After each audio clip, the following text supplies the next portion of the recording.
LeBlanc, Selectman Mike Jakonski,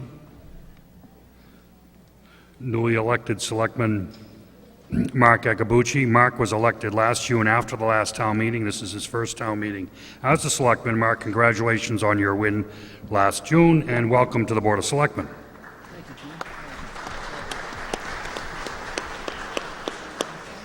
Selectman David Sargent, Chairman Bill Conley,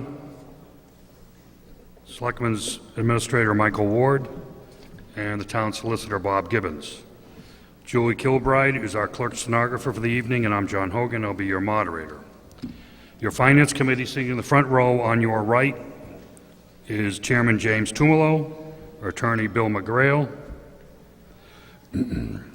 Barry Whitney, Ed Powers, Bob Latini, and Ellen O'Toole. I'd like to have a moment of silence for a few town employees who have passed away in the last 12 months. Selectman John Bates, Housing Authority member Daniel Murphy, firefighters Lawrence Lutz and Richard McCrell,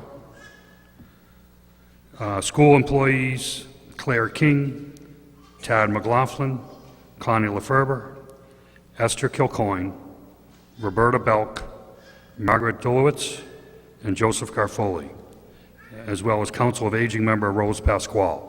If we could have a moment for those folks as well right now.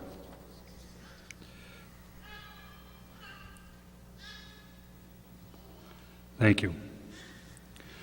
The only people in the hall now are registered voters of the town of Clinton, or those who have been given prior by myself to observe the proceedings from the visitor section in the back section of the balcony. To speak tonight, please be recognized and go to one of the microphones. Please state your name and address before speaking. All proposed amendments should be presented to me in writing. Please, no personalities in your remarks, and try to keep your comments to the article under discussion. The only hands that will be counted during tonight's meeting will be on hand votes will be those from people who are seated in the hall. So I encourage all standees to take a seat before the first vote. Unless I hear an objection, I will dispense with the formal reading of the warrant, as you all should have copies in front of you now. And with that, we can go to Article 1.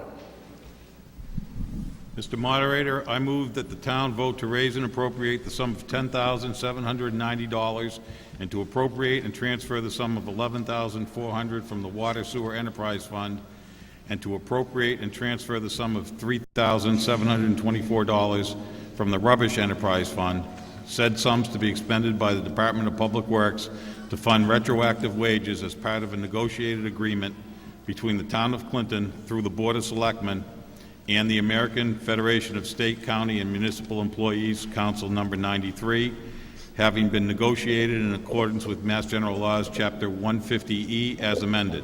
Second. Article number 1 has been made and seconded, dealing with a sum of $25,914 to fund a 3-year wage contract for the Department of Public Works. This wage contract runs it's retroactive from July 1st of 2011 till June 30th of 2014, which is this month, so we're going back 3 years. And the raise is for 0% the first year, 2 the second, and 0 the third. Questions, comments, or discussion under the article? There being none, all in favor, please signify by raising your card. Now, please, raise your card.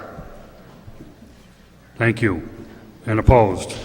Thank you. The article is passed unanimously. Article 2.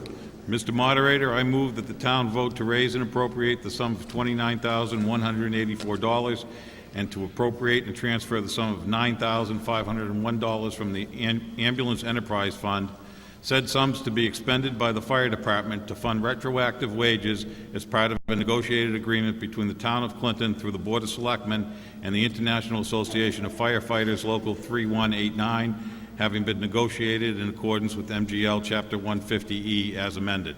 Second. Article number 2 has been made and seconded, dealing with a 3-year retroactive raise for the Fire Department. The same raise schedule of 0% the first year, 2% the second, and 0% the third. Questions, comments, or discussion under the article? There being none, all in favor, please signify now with your card. Thank you. And opposed? Thank you. The article is passed. Article number 3. Mr. Moderator, I move that the town vote to raise and appropriate the sum of $66,788, said sum to be expended by the police department to fund retroactive wages as part of a negotiated agreement between the town of Clinton through the Board of Selectmen and the Massachusetts Coalition of Police, Local 151, having been negotiated in accordance with Mass General Law, Chapter 150E, as amended. Second. Article number 3 have been made and seconded dealing with the same type of situation, a retroactive raise for the police department, the sum of $66,788. Again, 0% the first, 2% the second, and 0% the third. Questions, comments, or discussion under the article? There being none, all in favor, please raise their card now, please. Thank you. And opposed? Thank you. The article is passed. Article number 4. Mr. Moderator, I move that the town vote to appropriate from declared surplus in the Board of Assessors overlay reserve accounts the sum of $63,428.45, said sum to defray a deficit in the fiscal year 2012 Board of Assessors overlay reserve. Second. Article number 4, dealing with the sum of $63,000 and $428.45 for the Board of Assessors overlay reserve. I've asked Mike Ward to explain this because it's a little, as you read it, difficult to understand. Thank you, Mr. Moderator. This article here is to cover a deficit for FY12 in the assessor's abatement account. Each year, there's money put into an account that the assessors monitor for anyone that would come in challenging the assessment of their property.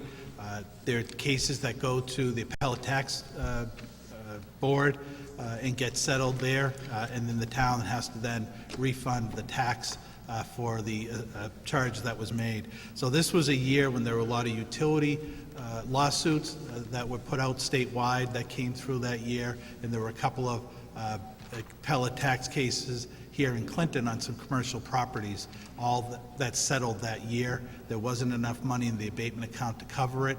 There is money in other years that there's a surplus. So what the assessors are asking for the town meeting to transfer those years that have a surplus into this year that has a deficit to cover that expense. Article number 4 have been made and seconded and explained. Any questions, comments, or discussion? There being none, all in favor, please raise your card now. Thank you. And opposed? Thank you. The article is passed unanimously. Motion to adjourn? Motion to adjourn, special town meeting. Second. Motion is made and seconded to adjourn the special town meeting. All in favor, please signify raising your card. Thank you. And opposed? Thank you. The special town meeting is now closed. As I stated previously, we do have enough signed-in people to begin the annual town meeting warrant. I did have one just thing I wanted to mention in terms of procedure. I've already been asked twice about moving articles, and this warrant is a little complicated. It's a lot to it.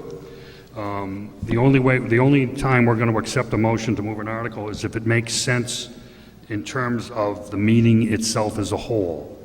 So there is one that we're going to try from this level to ask you to move later on, but by and large, we're not going to accept motions just to move it because my friends are here or something like that. Okay, with that, we can go right to, this meeting is now open. We can go to Article 1. Mr. Moderator, I move that the town vote to receive the reports of the town officers and to act thereon. Second. Article number 1, to receive reports from town officers. Questions, comments, or discussion? There being none, all in favor signify by raising your card. Thank you. And opposed? Thank you. The article is passed unanimously. Article 2. Mr. Moderator, I move that the town vote to fix the salaries and compensation of all elected officials of the town as provided by Chapter 41, Section 108 of the Massachusetts General Laws, said salaries and compensation to be effective from July 1, 2014 to June 30, 2015, and to raise and appropriate a sum of money therefore. Second. Article number 2, dealing with compensation for elected officials in the town. Questions, comments, or discussion? Finance Committee approved. All those in favor signify by raise your card now. Thank you. And opposed? Thank you. The article is passed. Article 3. Mr. Moderator, I move Article 3 as written in the warrant. Second.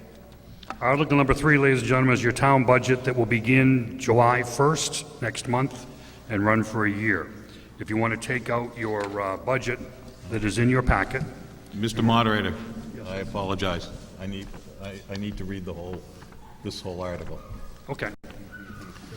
We're going to read the article as written. Mr. Moderator, I move that the town vote to raise and appropriate from the current tax levy the sum of $36,252,777 and to appropriate and transfer the sum of $24,420 and to raise and appropriate the sum of $353,896 from the Ambulance Enterprise Fund and to appropriate and transfer the sum of $81,680 and raise and appropriate the sum of $29,425 and raise and appropriate the sum of $577,000 from the Rubbish Enterprise Fund and to appropriate and transfer the sum of $25,000 and raise and appropriate the sum of $1,033,075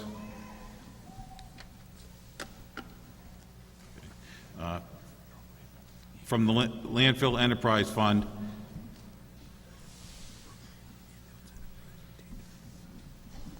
and raise and appropriate the sum of $353,896 from the Ambulance Enterprise Fund and to appropriate from the Ambulance Enterprise Fund retain earnings the sum of $36,800. Said sums to be used to defray town charges from July 1st, 2014 to June 30th, 2015, as those charges appear in the Finance Committee report of recommendations. Second.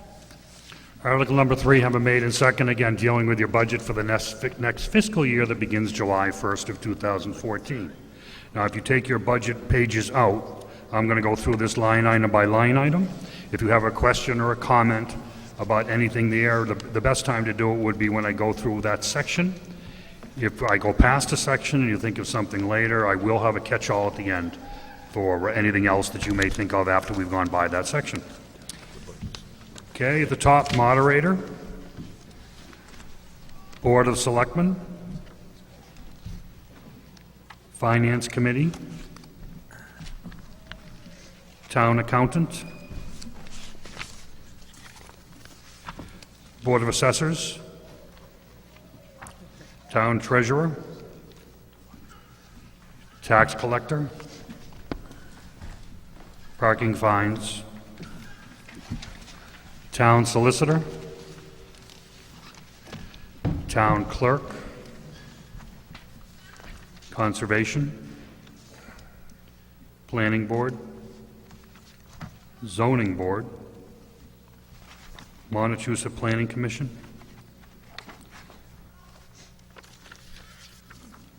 Economic Development Office,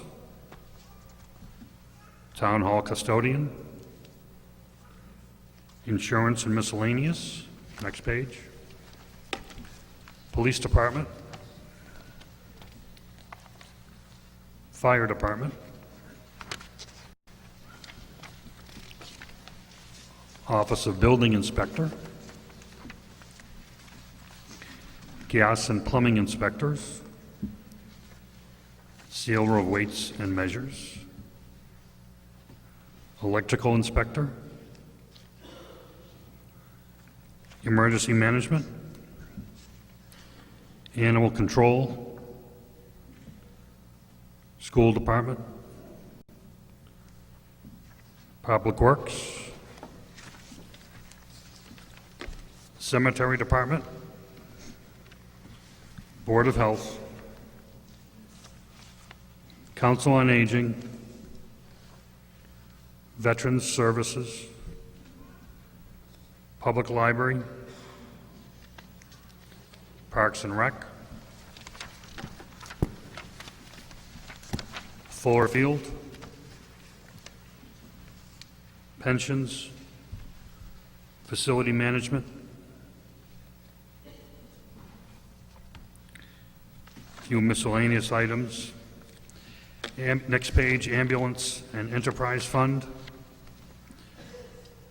Water and Sewer Enterprise Fund, Rubbish Enterprise Fund, Landfill Enterprise Fund, and a summary. Okay, that is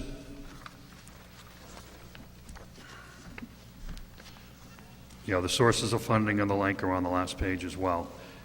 Is there any questions, comments, discussion about your proposed budget that is approved by your Finance Committee and your Board of Selectmen?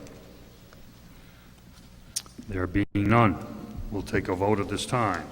All those in favor of Article 3 as written in the warrant, please raise your card now, please. Thank you. And opposed? Thank you. The article is passed. Sir.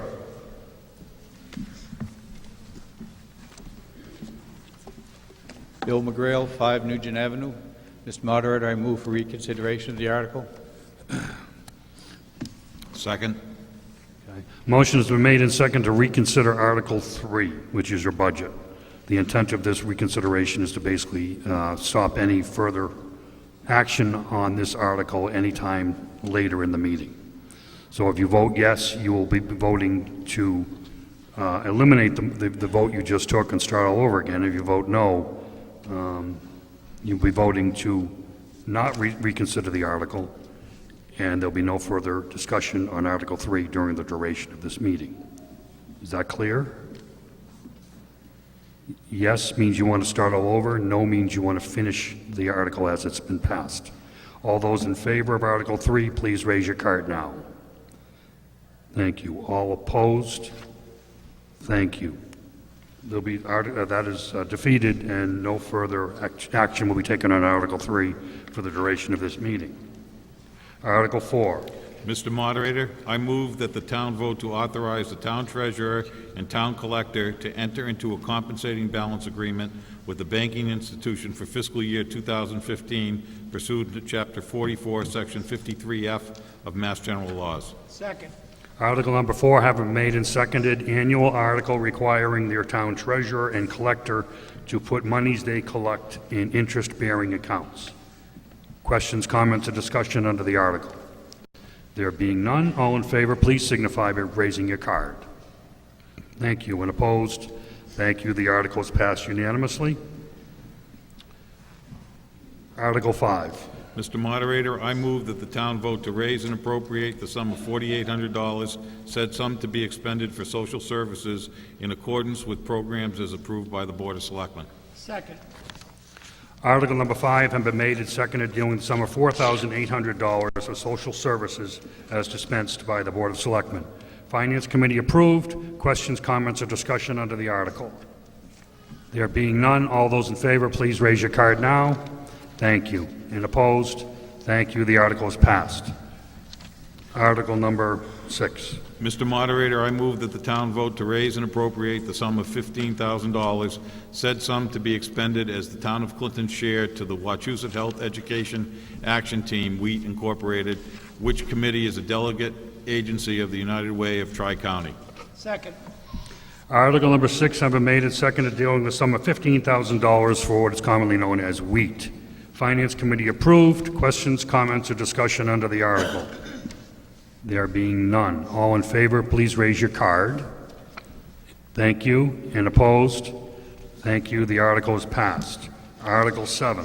Mr. Moderator, I move that the town vote to reauthorize the use of revolving funds containing receipts from the fees charged to users of the services provided by various boards, committees, departments, or offices of the town in accordance with the provisions of Section 53E and a half of Chapter 44 of Mass General Laws. Second.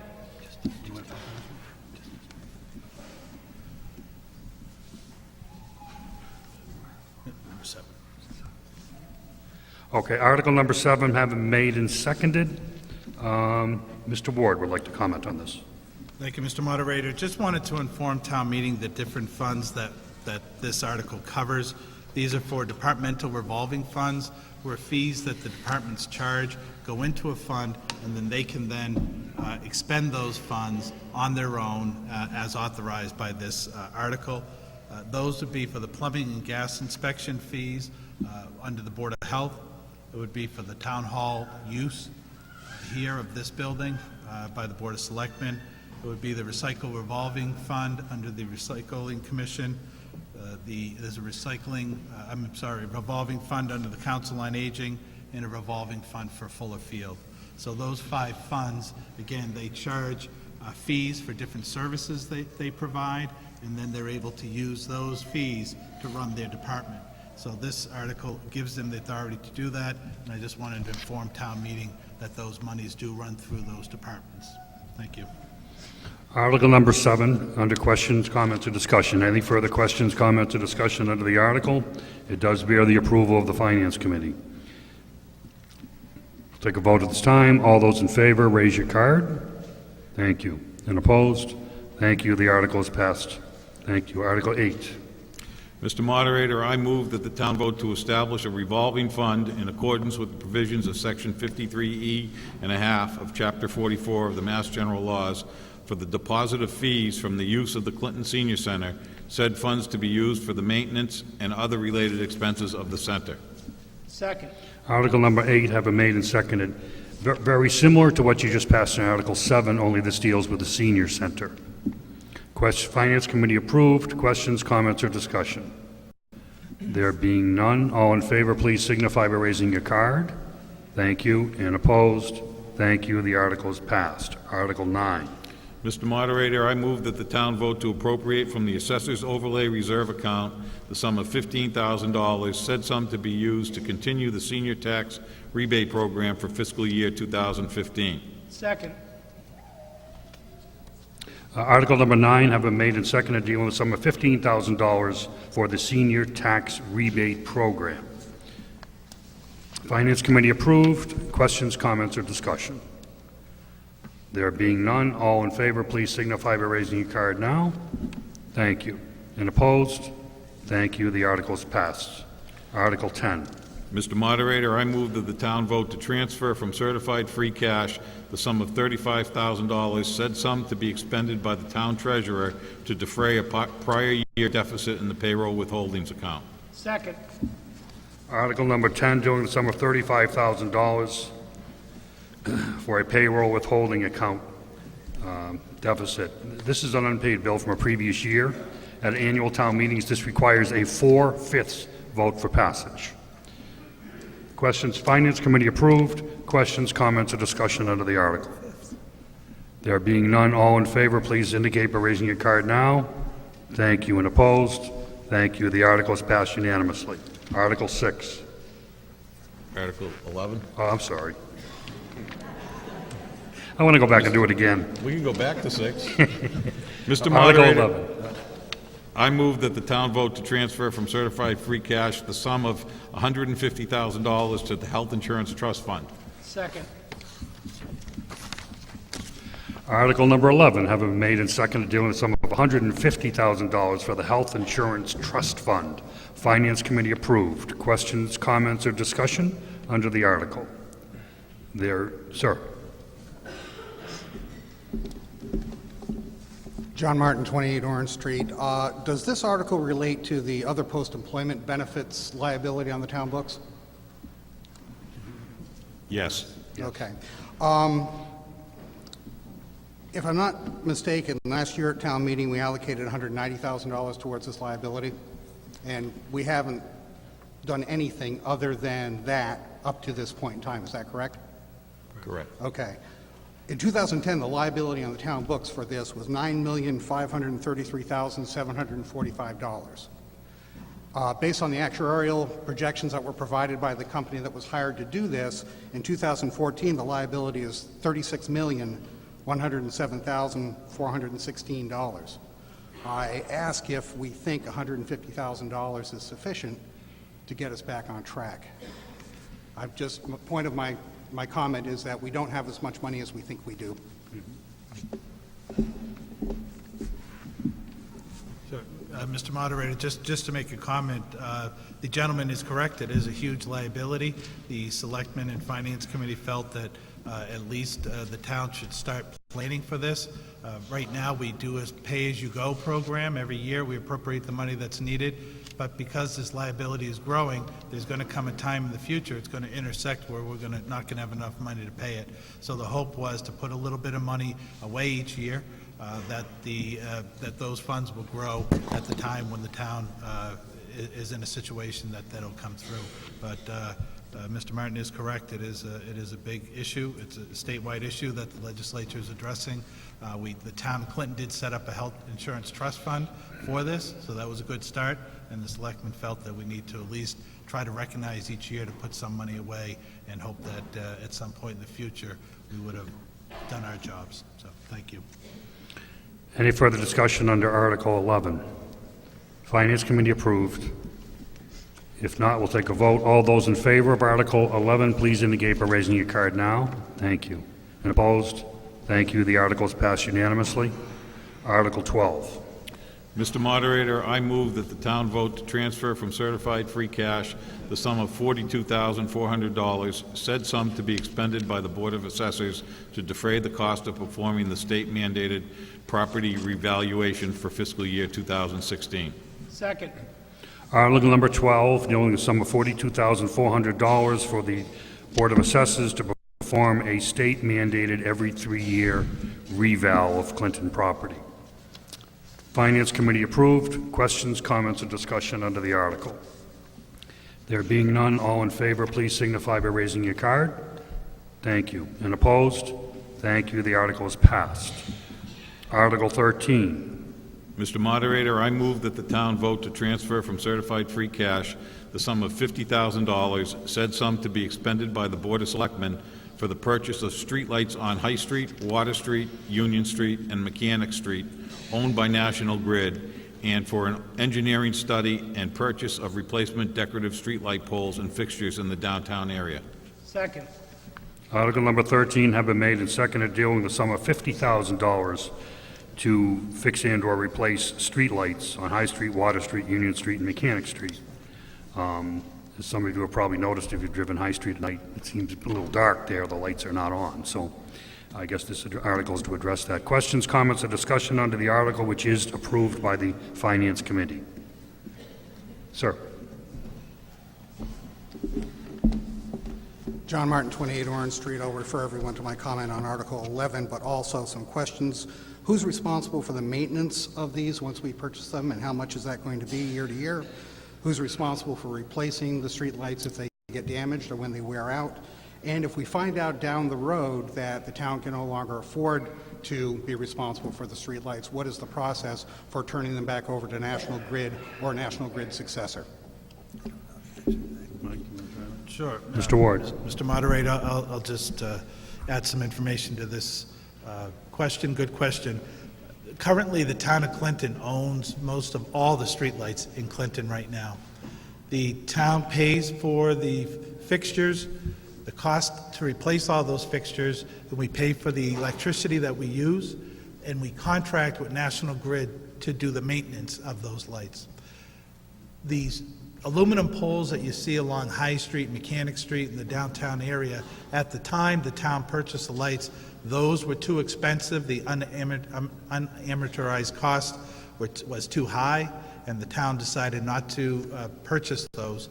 The cost has now come down where National Grid is willing to do probably a $1 exchange from the conversations I had, and it allows the town now to take control of those lights and to do different things downtown. National Grid has some decorative options, which we could certainly pursue, and we are going to look to do. If we use National Grid's examples, they can maintain them, and we would be the same as all the other streetlights in town. We'd pay the service, we'd pay for poles when they need to be replaced. However, we also can look at other features. There are only a couple of different features National Grid has so that they can maintain and train their staff to maintain a certain example of light. So they don't have a wide variety. If we look to do a private feature, then it's something the town would have to maintain ourselves. We'd have to get a vendor and have that vendor on call, which certainly we would set up in order to do. So I think this is a good opportunity where we can get the lights for next to nothing to at least pursue it. And instead of those high lights, we can get some decorative features, hoping to do some holiday displays if we have some outlets on there, and also try to dress up the downtown We're looking to do a corridor from Mechanic Street into High Street to draw people to the downtown with the lighting as a landscape feature. So it's something that we're pursuing. There's a lot of incentives and rebates out there. There are LEDs. We're looking both at the downtown replacement with decorative, but also looking to do LED lights for all the street lights in town to bring the yearly cost down as well. So I hope that answers the question. I think short is if we go with National Grid, we'll contract with them to maintain them. We'll still have to buy the fixtures and poles like we do now. If we don't go with National Grid, we'd still have to buy the fixtures and poles, but we'd have to contract with a private vendor to maintain them. Okay, very good. Any further questions, comments, discussion under Article 13? There being none, we'll take a vote at this time. All in favor of Article 13, please indicate by raising your card. Thank you. And opposed? Thank you. The article is passed. Article 14. Mr. Moderator, I move that the town vote to borrow the sum of $100,000, said sum to be expended by the Senior Center Building Committee for the construction, renovation, and furnishings for the Clinton Home for use as a senior center. Second. Article number 14, requesting to borrow $100,000 to be used by the Senior Center Building Committee for the construction, renovation, and furnishings of the Clinton Home to be used as a senior center. This article is a borrowing article requiring a two-thirds vote for passage. It does bear the approval of the Finance Committee.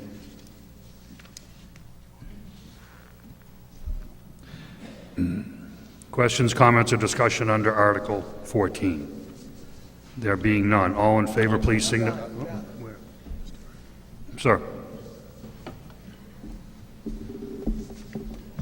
John Martin, 28 Orange Street, my apologies. A history lesson. On January 28, 2009, at the urging of the Council on Aging, the Board of Selectmen voted to buy a vacant lot at 239 Chestnut Street from Construction Dynamics of Leominster for $475,000. For those of you that know town, that's the old American Legion property. Construction Dynamics bought it earlier in 2008 for $319,000 and then took the building down. The money that the Board of Selectmen used to purchase this property came from the $1.4 million that town meeting had allocated to the Council on Aging for the building of a senior center. During the Board of Selectmen meeting, the property was described as a lovely piece of property that the town can't lose on. For those of you that remember back then, at that point in time, the real estate market had just suffered a 27% decline in value. Luckily, today it has rebounded above those levels. We're being asked for another $100,000 for the senior center, but I think more to the point, we should get back as much of that $475,000 that was spent to the seniors for use in their senior center rather than just allocating the $100,000 that's on the article tonight. I'm going to suggest that we vote no on this article as a means of urging the Board of Selectmen to sell that piece of property that's not going to be used for a senior center and give the seniors back their money. Questions? Sir.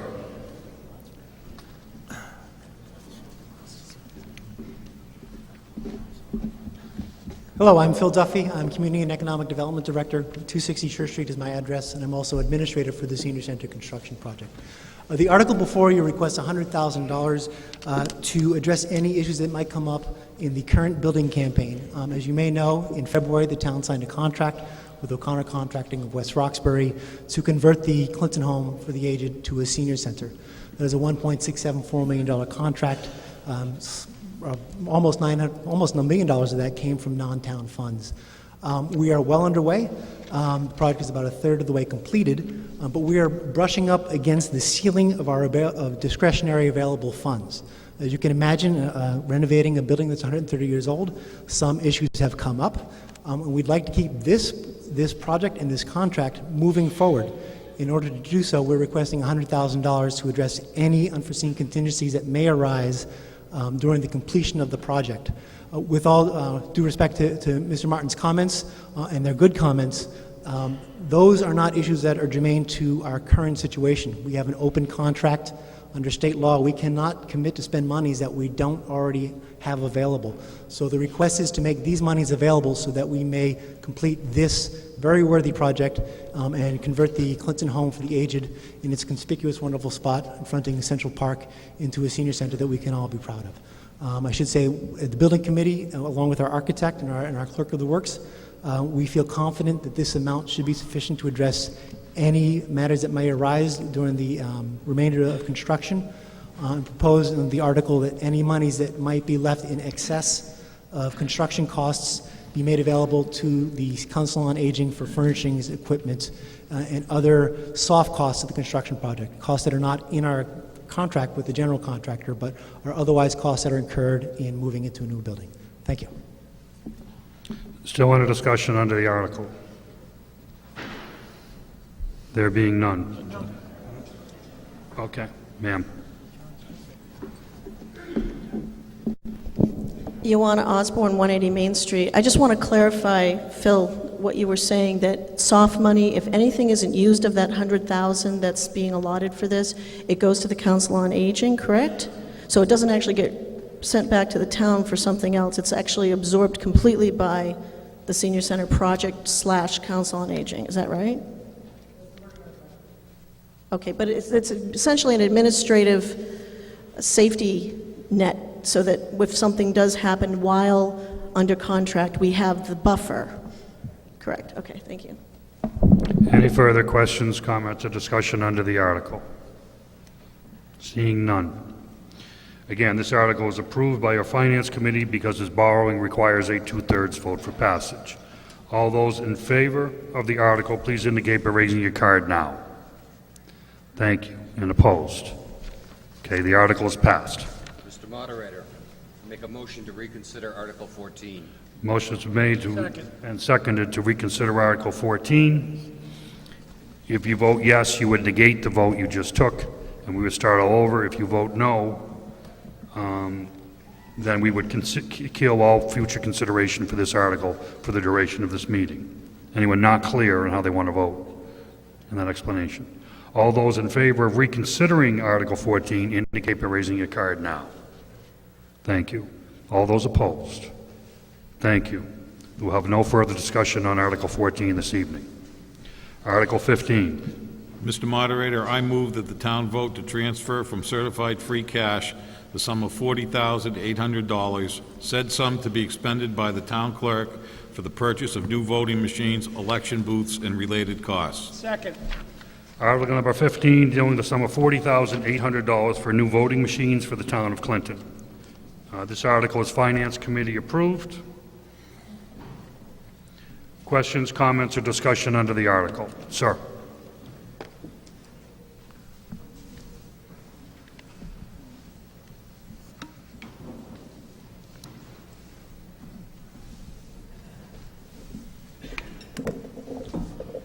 Phil Boyce, 39 Centennial Street. I'll just make this brief. This is just to replace equipment that is now obsolete. We'll put in new polling booths and counting equipment.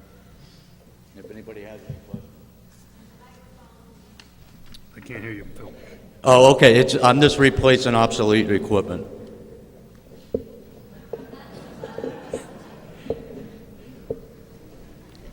He said he's replacing obsolete equipment. Okay? Okay. Are there any further questions, comments, or discussion under Article 15? This article is Finance Committee approved, majority vote. All those in favor, please signify by raising your card. Thank you. And opposed? Thank you. The article is passed. Article 16.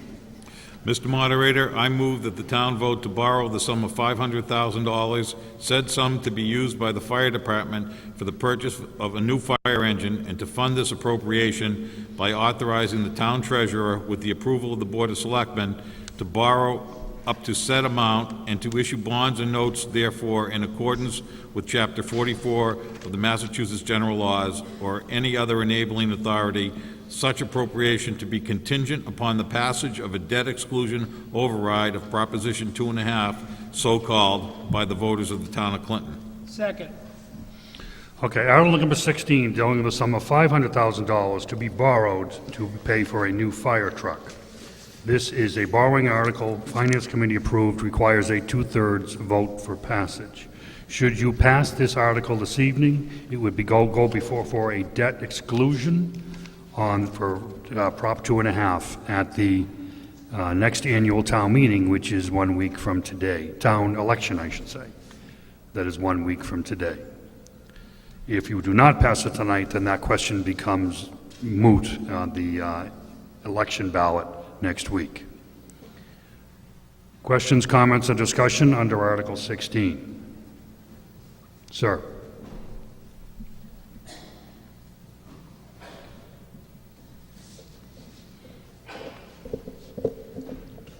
John McLaughlin, 22 McMahon Ave. I'm presently the acting fire chief. Right now, folks, you own 3 fire engines that are water companies. The piece you recently bought is a ladder company. No water, no hose. You own a 2005, a 1995, and a used 1992 vehicle. The 1992 vehicle is turned into kind of a money pit. We bought that used. It's running into a lot of money. Since March, we've spent $10,500 just in repairs. Those are in transfers, so that doesn't include the allotted money from the budget last year that was all gone. It's just becoming a money pit, and it's my professional opinion you need a new piece of apparatus. Thank you.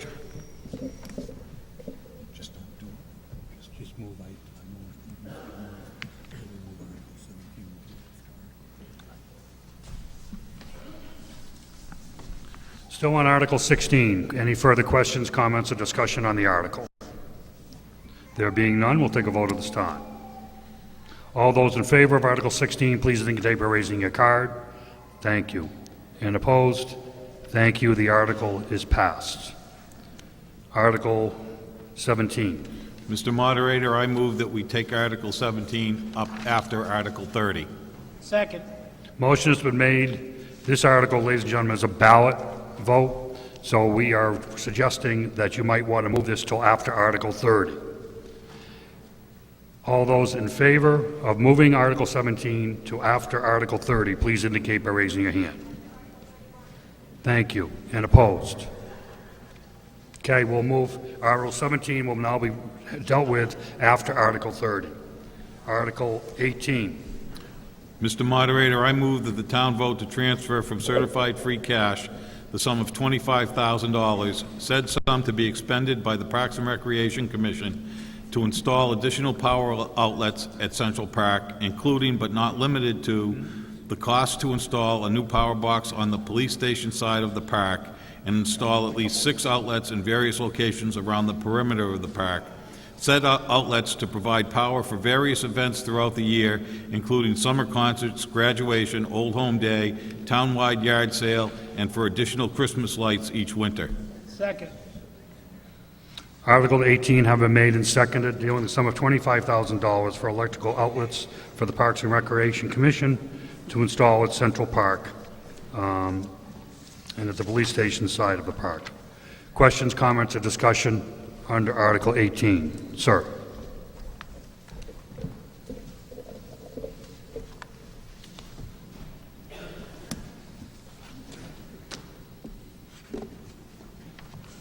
Eddie Verrier, 20 Haskell Avenue, Chairman of the Parks and Rec. At the present time, we have basically 2 electrical outlets, and they're basically in the center of the park. What we would like to do is add 6 more outlets located around the park, so if we have different events, we will be able to plug right in. This involves a new box over on the location by the police station. We're running approximately 1,800 feet of conduit. We have to cross under 6 sidewalks. All these electrical outlets will be coming up on 6x6 granite posts. They will be waterproofed and they will be secured. The cost includes a general contractor who will do all the excavation, going under the sidewalks, refilling the trenches, replacing the sod and so forth. his price was around $11,735. For the electrical, the price was $11,850.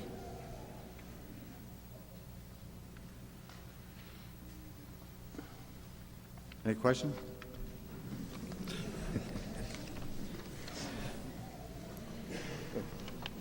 Any further questions, comments, or discussion under Article 18? There being none, we'll take a vote at this time. All those in favor of Article 18, raise your card now. Thank you. And opposed? Thank you. The article is passed. Article 19. Mr. Moderator, I move that the town vote to transfer from certified free cash the sum of $11,500, said sum to be expended by the Parks and Recreation Commission to purchase an ice rink and tractor boom, said ice rink to be installed each winter at a chosen location and open to the public when weather allows and maintained by the Parks and Recreation Department, and said tractor boom to maintain the ice and to be used throughout the year to clean sidewalks and other surfaces by attachment to the John Deere tractor purchased by the department in 2013. Second. Article number 19, dealing the sum of $11,500 to spend on putting up an ice skating rink in Central Park during the winter and taken down in the spring.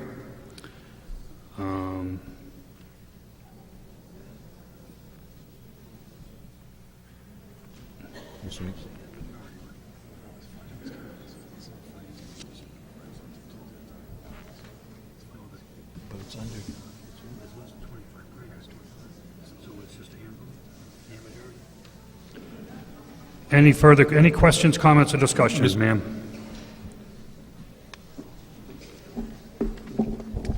Ioana Osborne, 180 Main Street. I'm also a Parks and Rec Commissioner. I'd like to motion, I don't know if I can do this now, to have this particular article moved to the other one after the 17 that we already moved.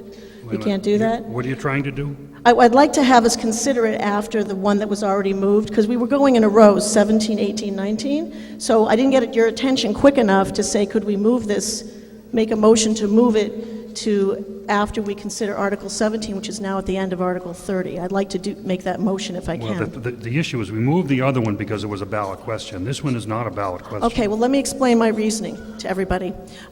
We worked very hard this year to come up with these proposals, and this skating rink is a great wish list item, and it's wonderful if Clinton can have it, but our greatest passion right now is Savage Field, which we had to move to the end of this discussion, which is a much larger financial request of all of you voters. So we don't want it to seem a small thing that we are throwing this out there, but frankly, personally as a resident, I would like to see the Savage Field proposal considered very seriously, and if this amount of money might get in the way of that happening, then I would say as a resident, please consider Savage Field, especially because it's a larger item, but it's a bigger task.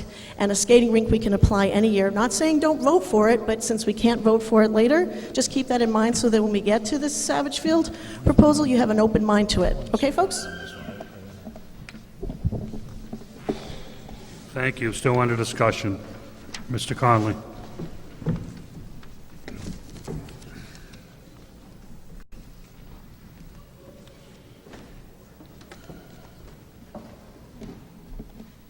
Mr. Moderator, Bill Conley Jr., 46 Winthrop Street.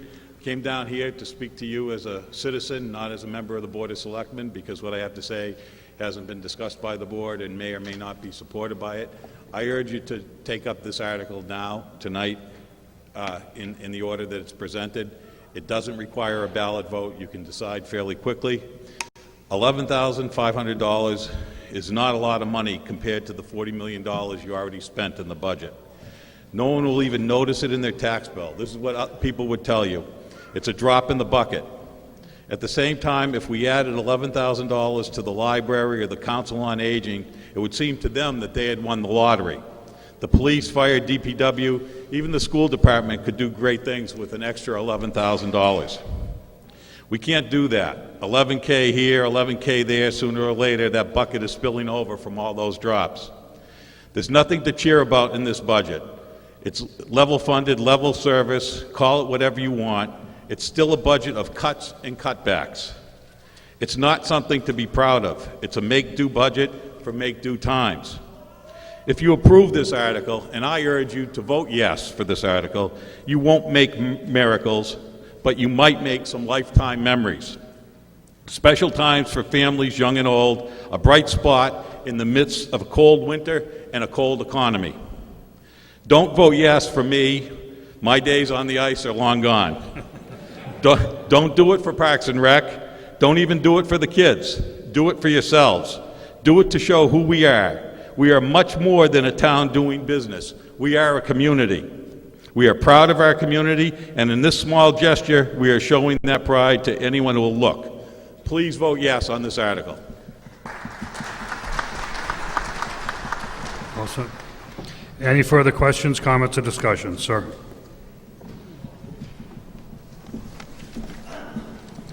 John Martin, 28 Orange Street. If you look back at National Weather Service data for the past 10 years, the town of Clinton has experienced an average of 10 periods a year where the high and the low for the day was below freezing. Consider that when you start thinking about how much use you're going to get out of this. Also, we're looking for a broom for the tractor. Well, we purchased a tractor for $19,820 last year that came with a snowblower. And I will date myself. When I was brought up, if you wanted to skate on the rink, you had to shovel it off first. Any further questions, comments, or discussion? Sir?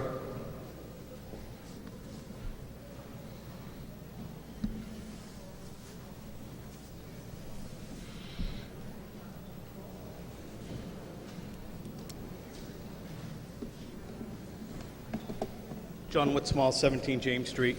I think it was pretty cold this past winter, and there was plenty of time for skating on the ice. Also, and this global warming hasn't really fully hit us yet, so we should have continued ice. More importantly, I think having an ice rink is a little bit more of a public safety issue in terms of when we don't have those long, hard freezes and the ponds aren't as cold as they might have used to be. It doesn't take as much time to freeze up the ice rinks.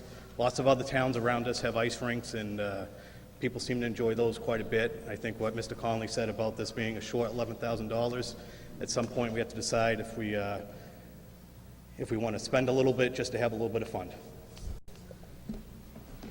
Any further questions, comments, or discussion?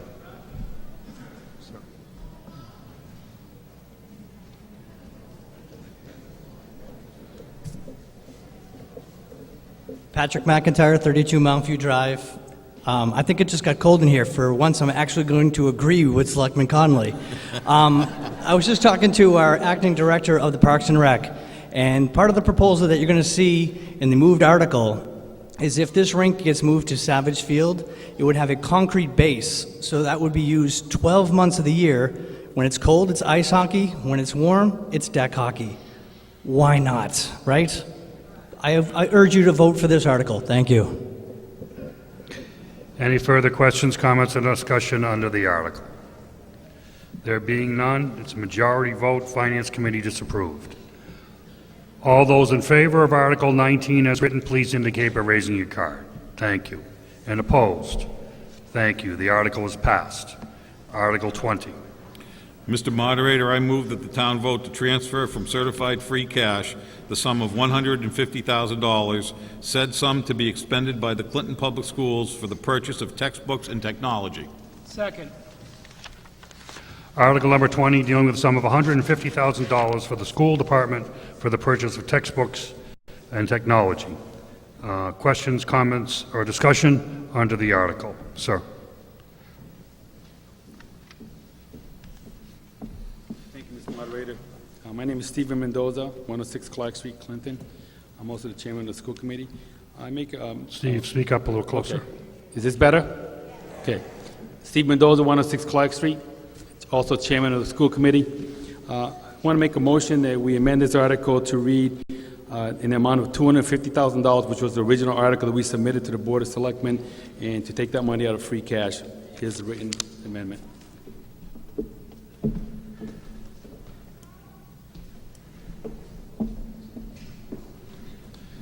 Okay, a motion has been made to increase the amount of the article from $150,000 to $250,000. Is there a second to that motion? So somebody raised their hand, I need a name. Thank you, all right.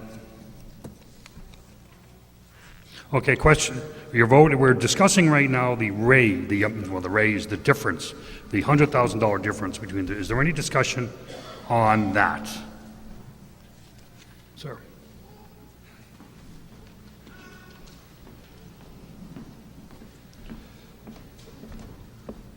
Jim Tumalo, 32 Pondview Drive, member of your Finance Committee.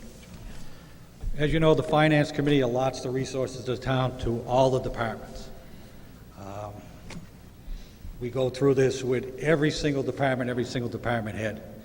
I know the school could use the money, but, you know, the school has $600,000 in their budget, $150,000 for technology and books, another $60,000 for a truck, $600,000 for asbestos removal, $300,000 for the track, and $150,000 for this Clinton Middle School.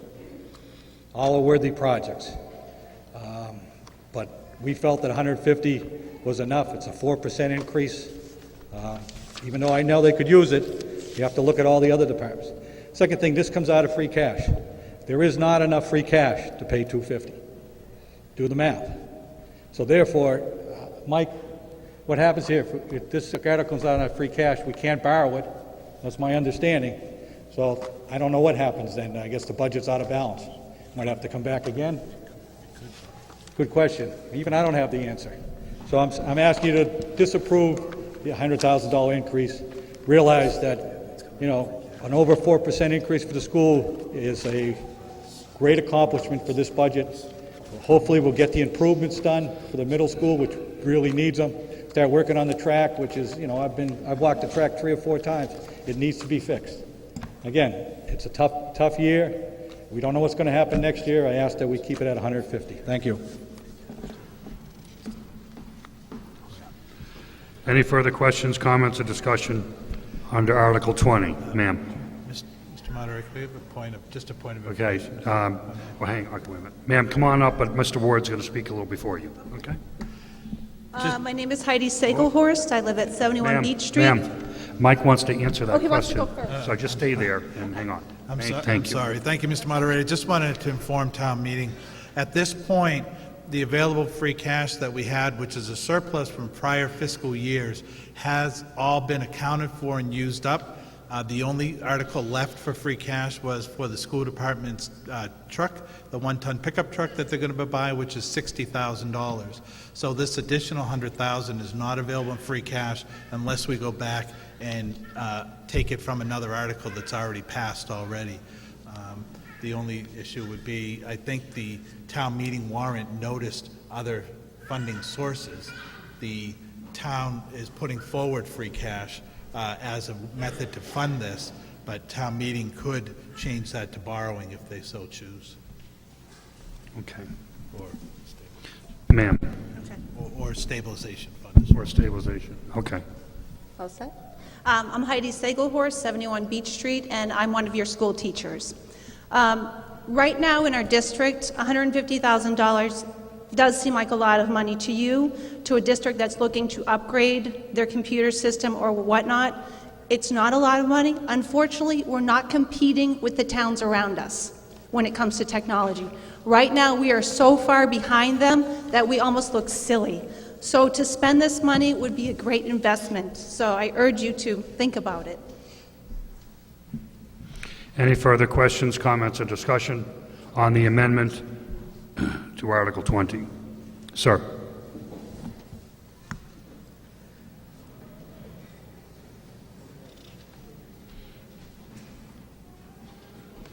Thank you.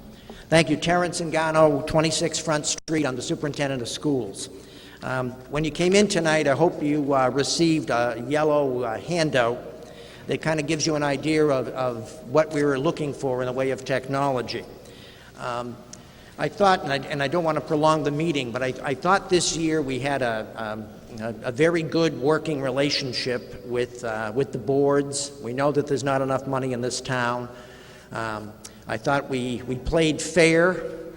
Last year, you might recall that we were, through the generosity of you people and the cooperation of both boards here, we used a citizen's petition to get almost everything that we needed. This year, we decided to be upfront, to be fair, no fooling around, no backdoor stuff. We not only created a list of $150,000 worth of upgrades, we gave that list to the Board of Selectmen and the Finance Committee. It's not numbers that were pushed out of the air, pulled out of the air somewhere. It's a detailed list. You have it probably in your hand of what we need. Another $110,000 is needed for textbooks and the technologies that surround them. I just want to say one last thing. It doesn't matter to us where that money comes from. I understand that maybe free cash is not, I don't think we've ever known the balance of free cash, but I believe the way the article is written, it will come from stabilization or free cash or be borrowed, although it was not a borrowing item. Give you one quick story that's true, and it's somewhat funny, but funny pathetic, not funny ha-ha. Some of our better computers in the Clinton Public Schools right now were given to us as a gift from the Hudson Public Schools. And if you know Hudson at all, it's a very progressive community, and they have some big ideas. They have an excellent school system. And somebody in Hudson said, why don't we give these old computers, the ones we don't want our kids to be using, let's give them to a third world country, which I thought was very noble of the community to do that.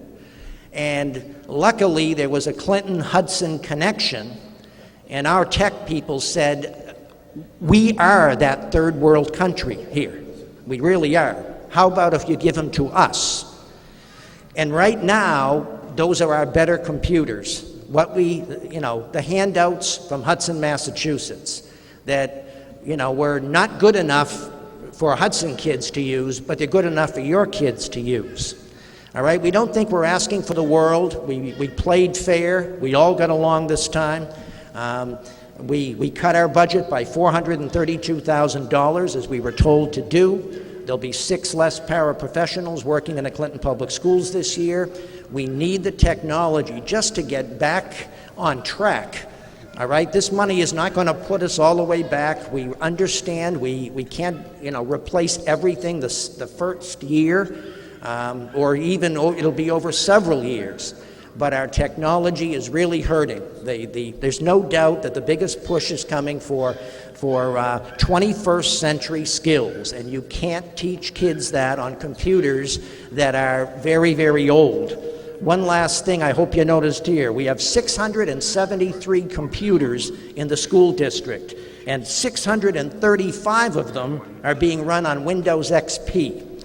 And if you know even a little bit about Windows XP, you know that it's really no longer supported. There's some very serious problems with security on them. We need to do something. I need the textbooks first. That's $110,000. If this amendment doesn't go through, that's going to give me a whopping $40,000 for new technology. And that simply isn't enough. And your kids are worth far more than that. Thank you.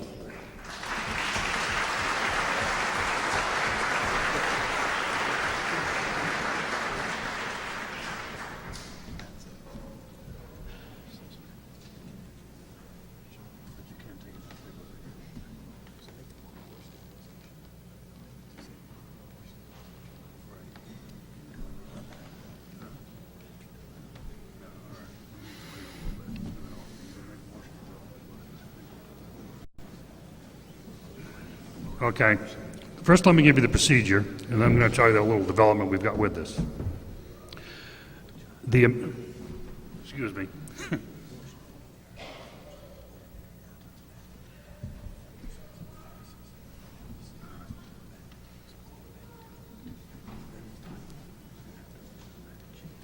Okay. All right. Yeah, you're right. The motion to amend the article to 250 is simply a hand vote. If you pass that hand vote, you would be $100,000 more than what the Finance Committee approved, and the bylaw is any article more than $25,000 more than what the Finance Committee approves is to be voted on by ballot. So that the article itself would be a ballot, even though the hand vote, the amendment would just be voted on by hand.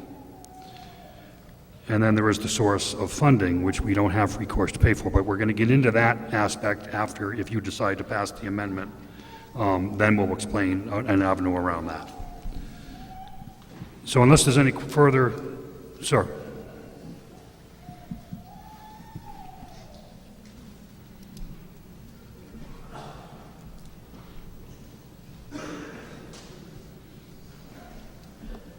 John Whitsmall, 17 James Street, and I know that you said we'd get into it afterwards, but just as a point of clarification, if the amendment was changed now to clarify a funding source from the stabilization fund, would there have to be subsequent amendments or modifications to that final vote?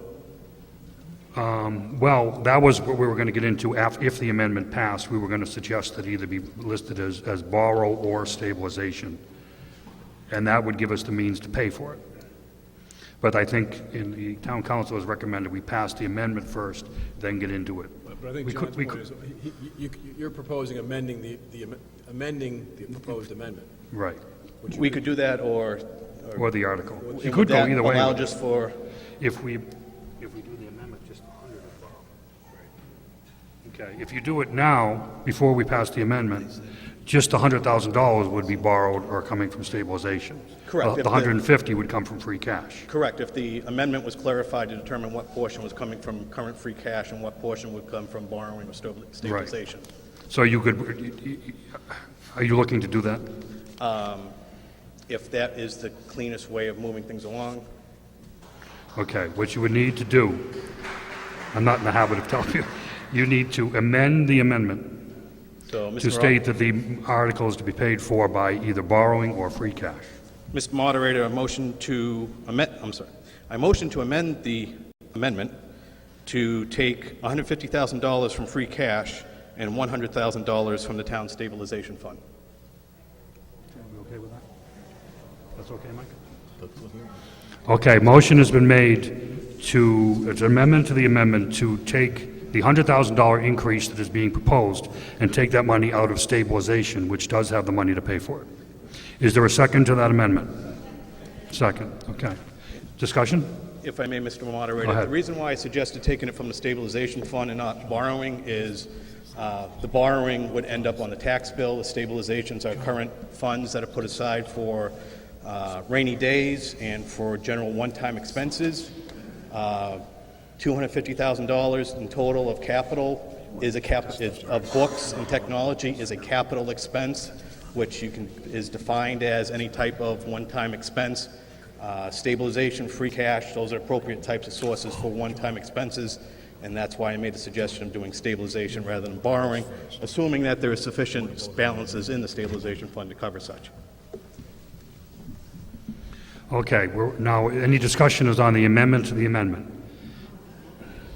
The amendment to the amendment is you're going to take $100,000 and make it a stabilization item instead of free cash, which would bring this article, by the way, to 2/3 by state law.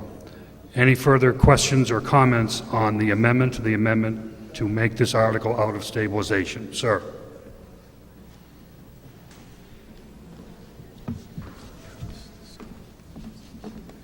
Jim Tumalo, member of the Finance Committee.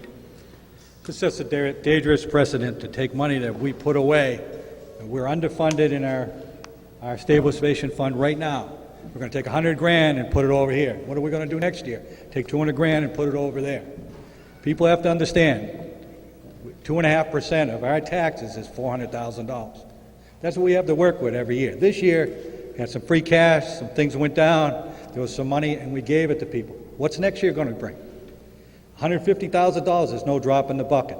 It's over and above what they asked for, we gave them in the budget because we felt they needed it.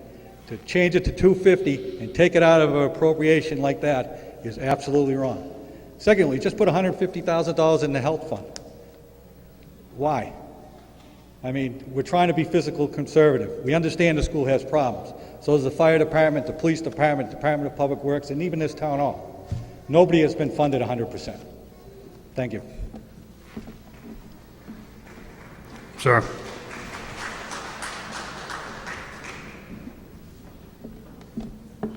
Thank you, Mr. Moderator. My name is, again, Steve Mendoza, 106 Clark Street.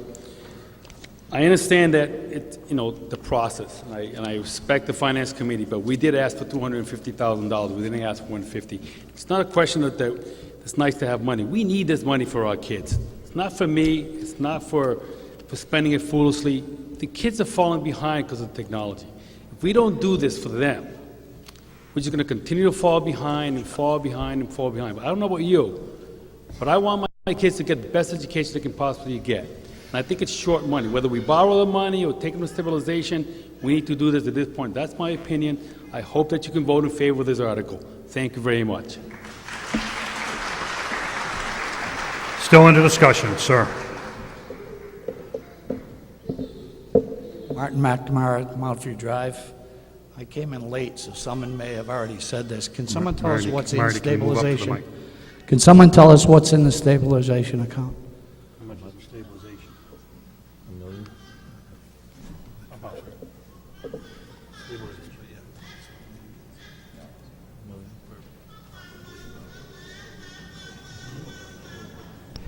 I can. A little over $1 million.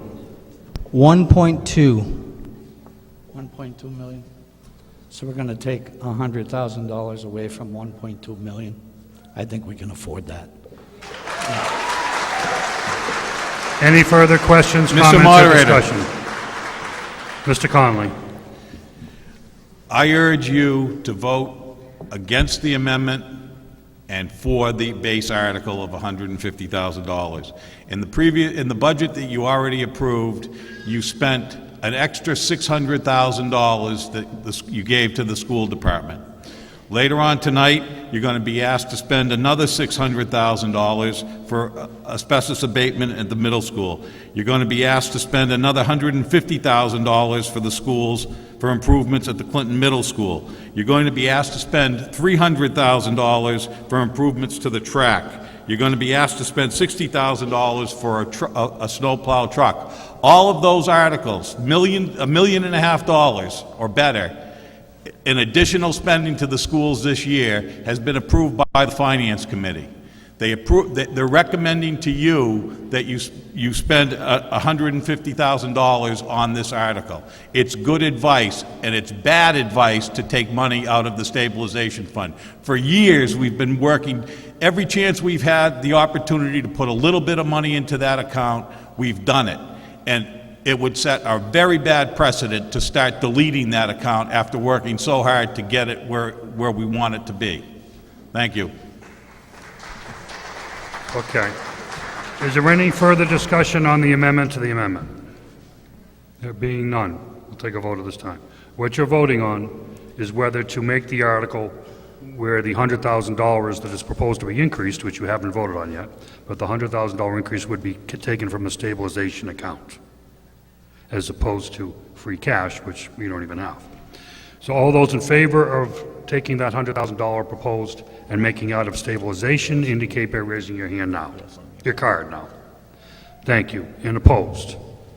Thank you. Okay, the amendment to the amendment is passed.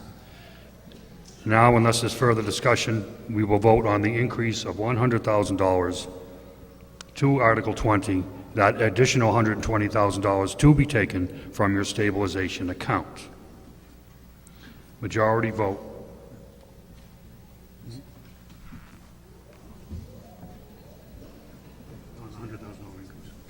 Okay. So all those in favor of the $100,000 increase to become from stabilization, and you're voting on the increase itself right now, all those in favor of increasing that amount, raise your card now. Thank you. And opposed? Thank you. Okay, the article is now worded to read $250,000 as that is passed. So you now have an article that says it's a $250,000 article. 150 of it will come from free cash, and 100,000 of it will come from the stabilization account. This, as we discussed, is more than $25,000 higher than what the Finance Committee approved.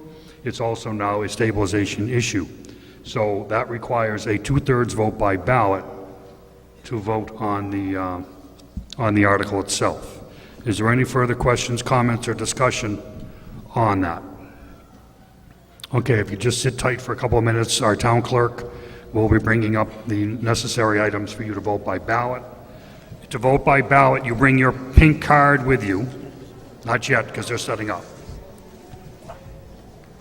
And they will check off number 1 on your pink card, give you a yes or no ballot.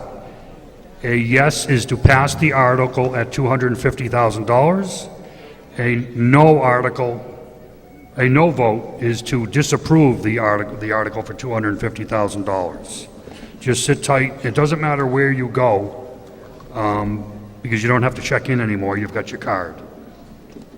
So bear with us a little bit longer, and we'll have you come up and do that.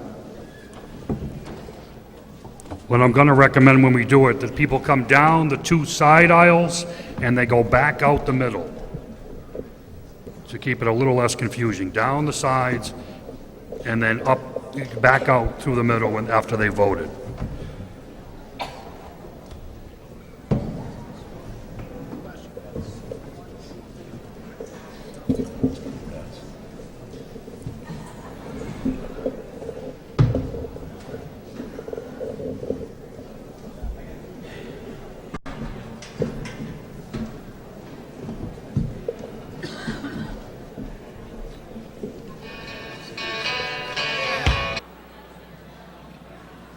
All set? Ladies and gentlemen, Article 20, because of the stabilization fund, needed a 2/3 vote for passage. The vote was 169 yes votes and 70 no votes, and the article was passed.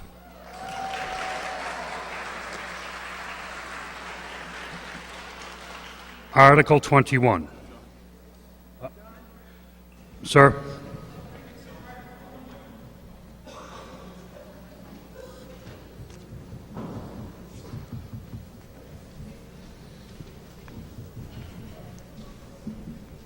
Rob Rullo, 8 Woodruff Road. I'd like to reconsider Article 20. Is there a second to that motion? Second. Article number 20, there's a motion to reconsider Article 20. If you vote yes, you will negate the vote you just took. If you vote no, it will remain passed and will not be discussed at all during this meeting again. All those in favor of reconsidering Article 20 indicate by raising your card. Thank you. And opposed? Thank you. There'll be no further discussion of Article 20 tonight. Article 21.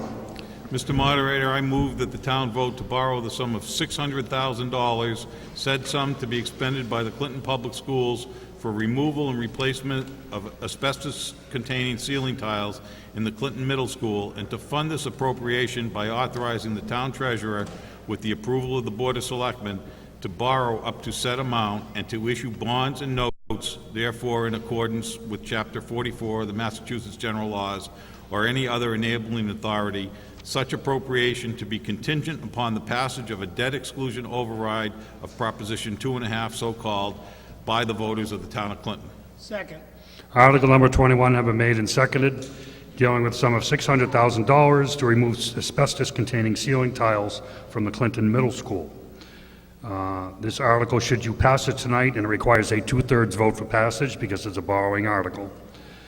If you were to pass it, then it goes to the debt exclusion, which will be on next Monday's town ballot for the next Monday's election. And it would need to be passed by that election by a majority vote. But for tonight, it's a 2/3 vote. Questions, comments, or discussion under Article 21?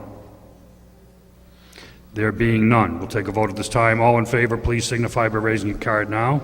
Thank you. And opposed? Thank you. The article is passed. Article 22.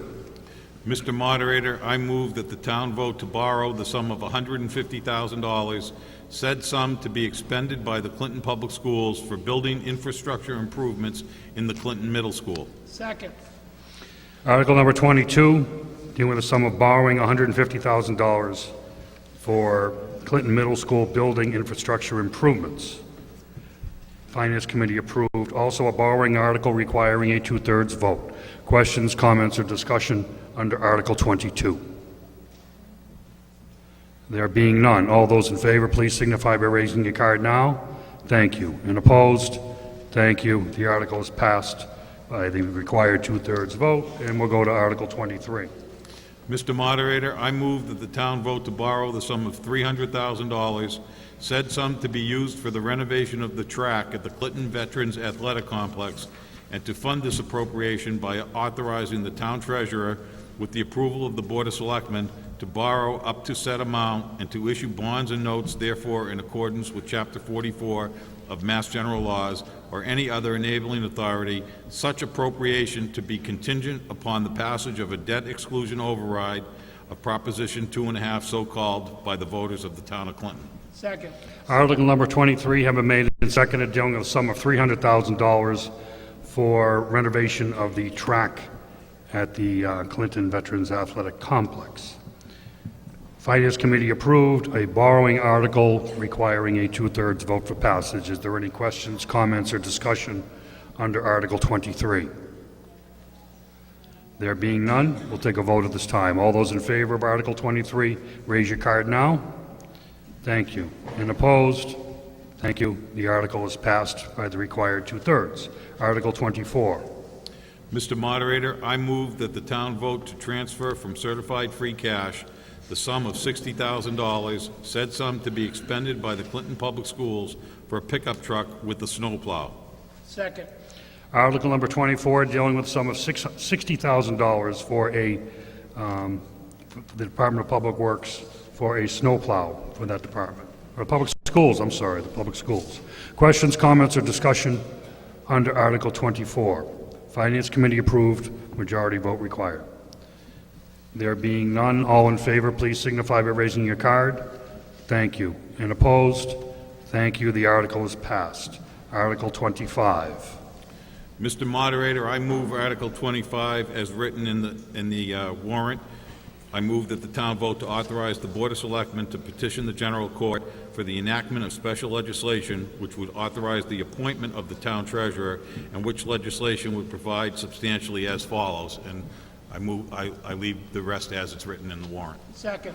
Article number 25. What Article 25 would do would take the town treasurer and make him an appointed position by the Board of Selectmen. Right now, the town treasurer is an elected position. This would take effect in 3 years after the, well, I guess it's safe to say there'll be a new town treasurer next week. And when that 3-year term is up, this would take effect. And the way it is written, he would be automatically appointed to the appointed authority, appointed position at that point, and then he would come under the personnel bylaws of the town of Clinton. Questions, comments, or discussion under Article 25? Sir.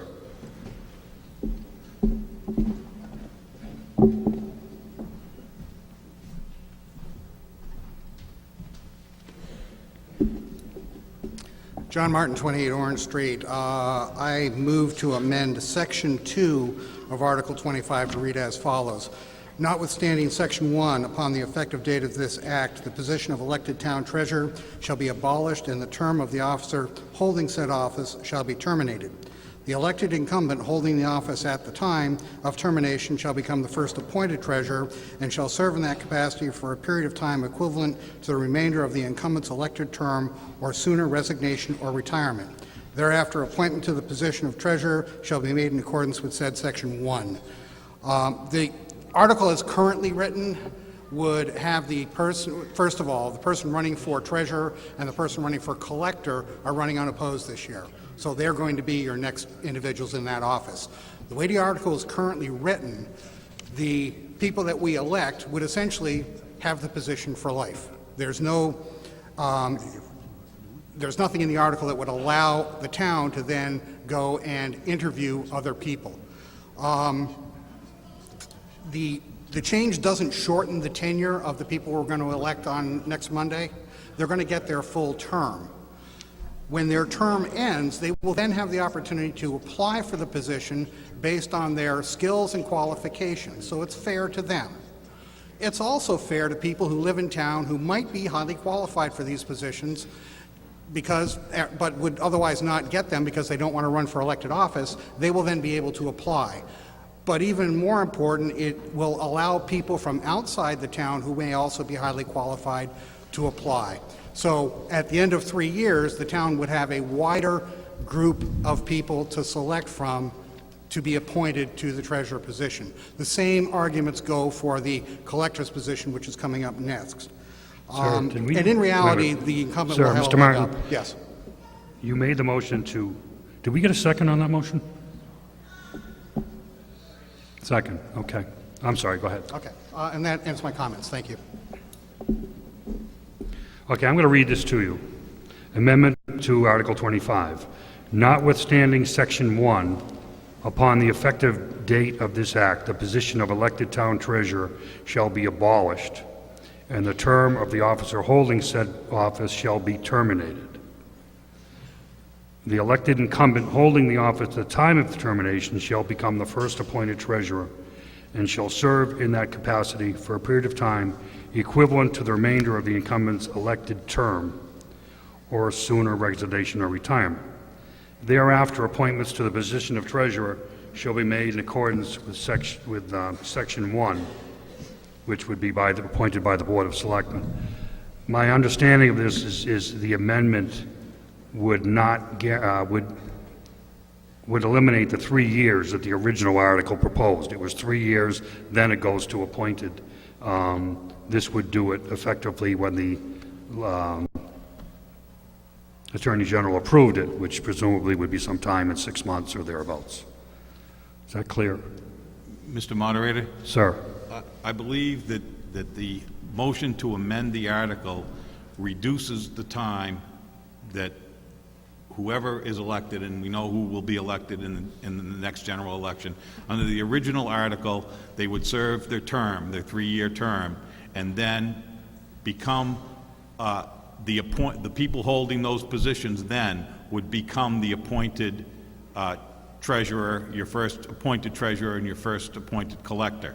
Under the motion to amend, that wouldn't necessarily be true. At the end of their 3-year elected terms, they would have to apply for the job and be appointed to the position at that point. In the past, that's been the reason why this article has been defeated many times in the past. The article, as written, allows the people who have been trained in the jobs to transition into the permanent positions, and they'll be subject to the same personnel bylaws and same hiring and firing process that every other town employee is subject to. And I urge you to reject the amendment and vote in favor of the article. Thank you. Any questions, comments, or discussion on the amendment, proposed amendment to Article 25? Sir. To Mr. Conley's point, here's how the timeline works. We elect somebody on Tuesday. They become the elected treasurer. If between the election and 3 years hence this gets approved, the individual stays in that position to the end of their elected term, and then the job is open for all comers. The way it's written in the warrant, the person that we elect on Tuesday is the person you're going to have potentially for a generation or more. There will be no opening of the position for other people to apply at the end of 3 years. That's the way the current article is written. So apparently, if this amendment is approved, the people who would be holding those positions would not be guaranteed to be reappointed when their time came. On the article, the way it's written, they would be guaranteed the first appointment to the position. Any questions, comments, or discussion under the proposed amendment to Article 25? There being none, we'll take a vote at this time. All in favor of the amendment to Article 25, please raise your card now. Thank you. And opposed? Let's try this again. All those in favor of the amendment to Article 25, please indicate by raising your card now. Thank you. All those opposed? Okay, the amendment passes.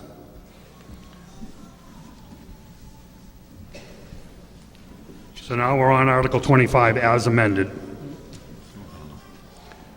The change being that the people who are in the position at the time that their 3-year term would have normally been up, that they would no longer be guaranteed the position. They could be open to anybody who might apply. That part has been deleted. Questions, comments, or discussion under Article 25 as amended?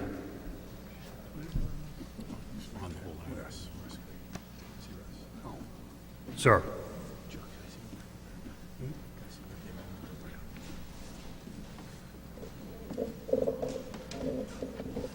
My name is E. Russell Grady. I live at 417 Wilson Street in Clinton.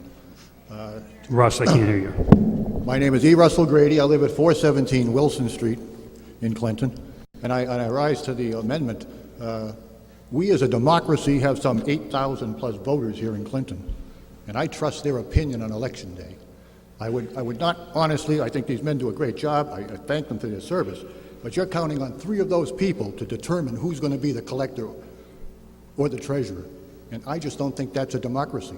I would much rather see the ballot every 3 years.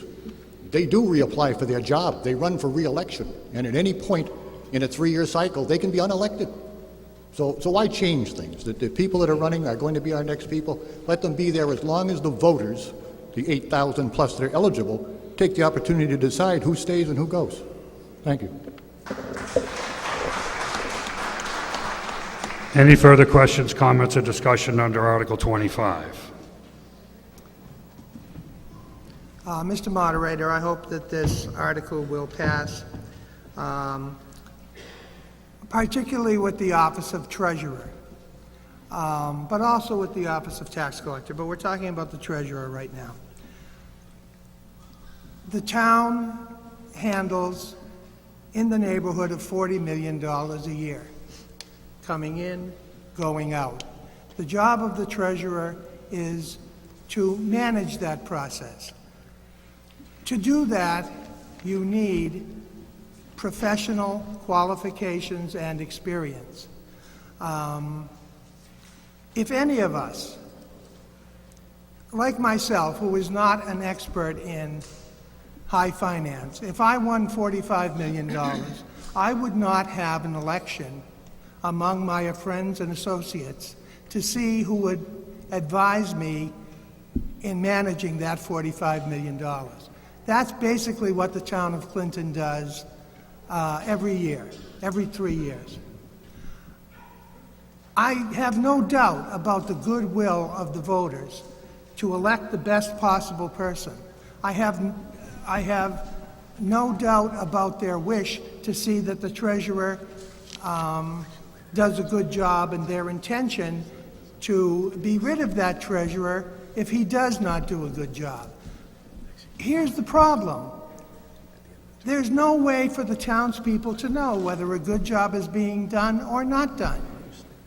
It's just not possible. I think for the future fiscal well-being of the town, it is important to move forward with this article, and I hope that you will pass it. Thank you. Mr. Moderator, I move the question. He had his hand up, though. I'm going to let him speak.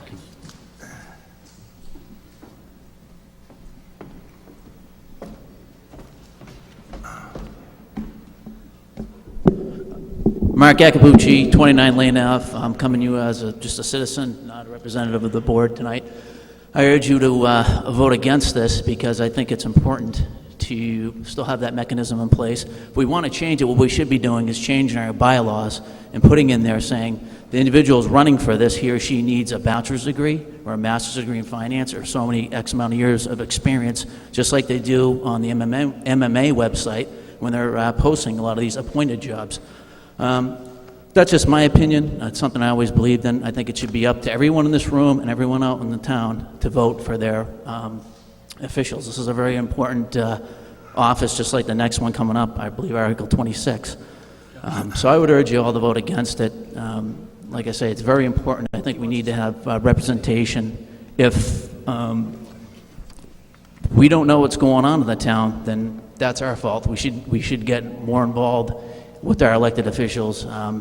All these offices are open Monday through Friday. I've always found them to be very transparent, and I don't think anyone's hiding anything, and not like it was implied, but I just think that we really need to get more involved and stay in the electoral process. And again, we need to update our bylaws. I don't think we should be getting the state involved in this. It's just more red tape down the road. And again, we could update our bylaws and put it in there just like for all these other positions. We could say you need a certain amount of years of experience, whether it's a bachelor's degree, master's degree, and years of experience. Thank you. Mr. Kittredge.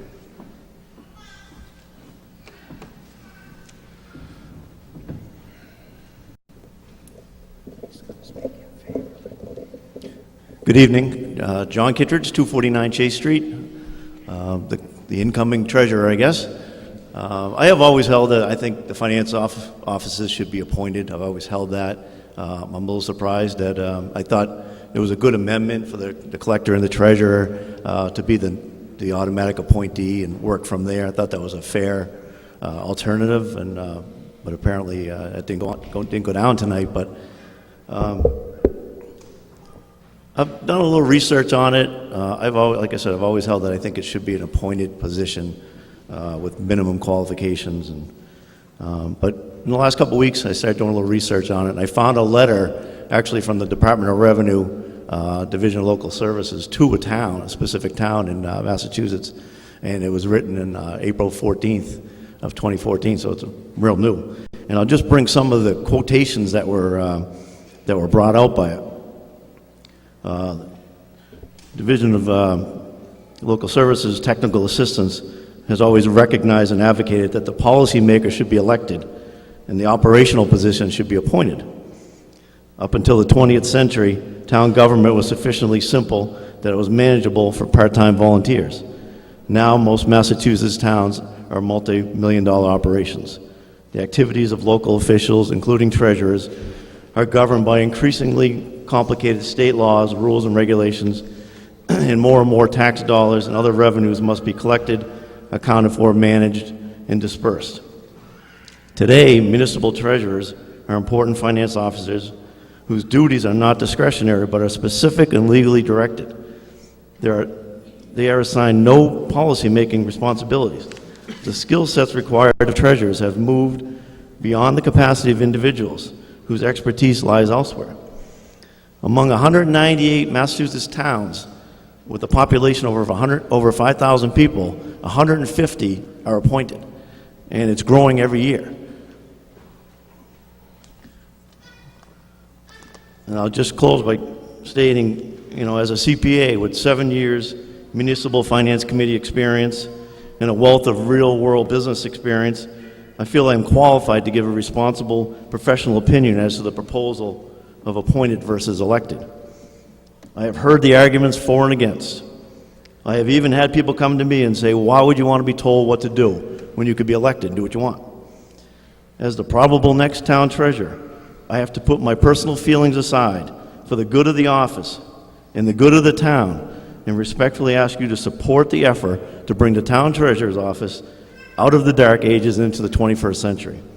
I love this town, and I plan on doing a good job as treasurer. But if this office was appointed, I would not be your only option next week. Thank you. Any further discussion under the article? Sir.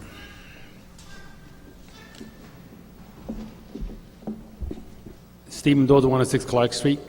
With all due respect to Mr. Kittredge, I think he'll be an outstanding treasurer, and I'm sure due to his qualifications, he'll be reelected again. That's why I'm for keeping his elected position, because I think when you're doing a good job and you have the right qualifications, you'll get reelected. And I think people need to get involved, as the Selectman Akabuchi mentioned, and Mr. Grady said. The people should vote. They decide. When you do it the other way, what's going to happen is 3 people on this board, and I respect this board, but just 3 people will decide is what's going to happen with that appointed position. I would recommend that you keep it the way it is, because I think people in this town are qualified, they know what's going on, they can make a good decision. I urge you to vote, keep it the way it is. Thank you very much. Mr. Moderator, I move the question. Your second.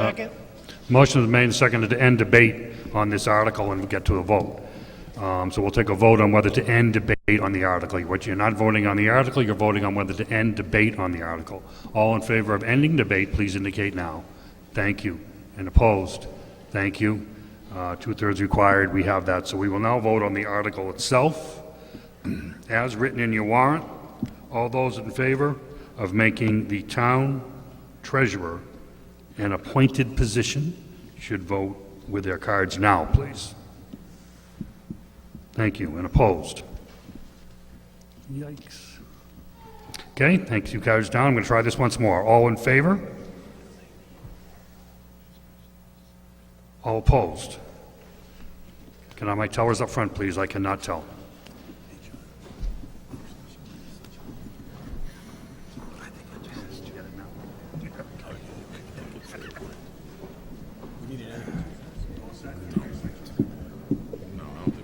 Okay, all those in favor of the article, raise your hand now, and leave your hand in the air until you know you have been counted.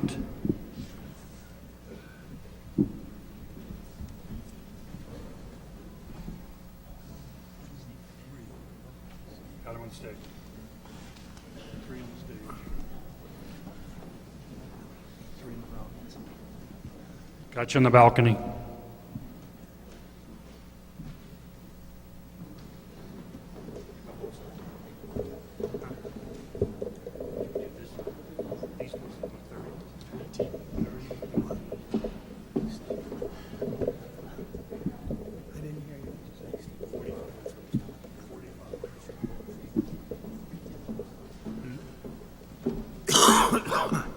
Thank you. Now, all those opposed to the article, please put your card up, and we will take those votes now. One up here. Two. 3. 3 up here. 2 in the front.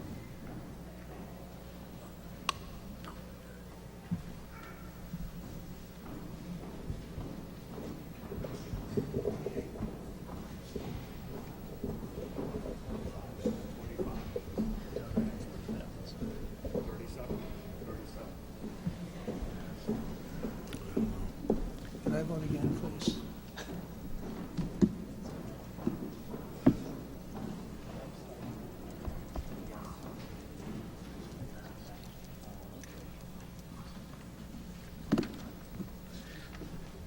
Ladies and gentlemen, it's a majority vote. There were 98 yes votes and 95 no votes, and the article is passed. Motion to reconsider the article. Okay. This will probably be as close as the last one. There's a motion made to reconsider the article. So what that means is if you vote yes, you will negate the vote you just took, and we'll start all over again. If you vote no, you will support the vote you just took, and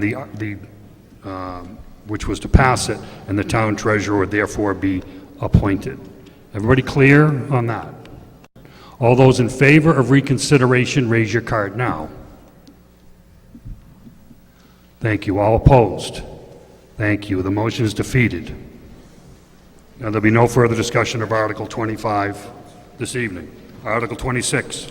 Mr. Moderator, I move that the town vote to authorize the Board of Selectmen to petition the General Court for the enactment of special legislation which would authorize the appointment of the town collector, and which legislation would provide substantially as follows, and I leave the balance as written in the warrant. Second. Article number 26 has been made and seconded. It's essentially the same article you dealt with the treasurer a minute ago, only this one would affect the town collector, making it appointed. Questions, comments, or discussion, sir?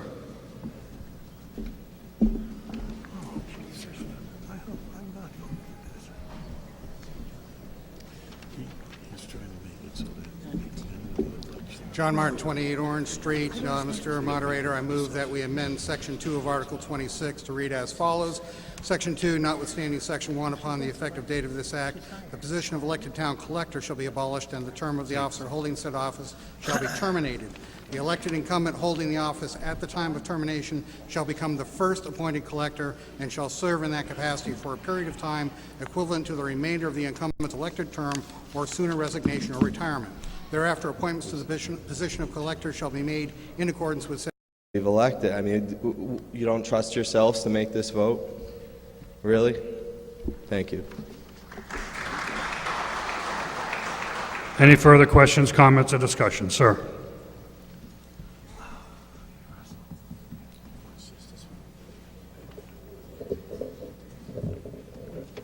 My name is E. Russell Grady from 417 Wilson Street. I'd be remiss if I didn't stand for this one, but to be brief, the town treasurer now has to make sure that 3 of these gentlemen are very happy. He'll have his job as long as he can keep 3 of them happy. He should have to keep 12 or 1,400 of us happy. every 3 years. And if he doesn't, then he'll be moved out and someone else will move in. Qualifications, he has more degrees than a thermometer. He's certainly qualified for the job. And I expect he would be reelected quite often. And the tax collector is the very same situation. I just don't think it should be 3. I think it should be several hundred. Thank you. Sir.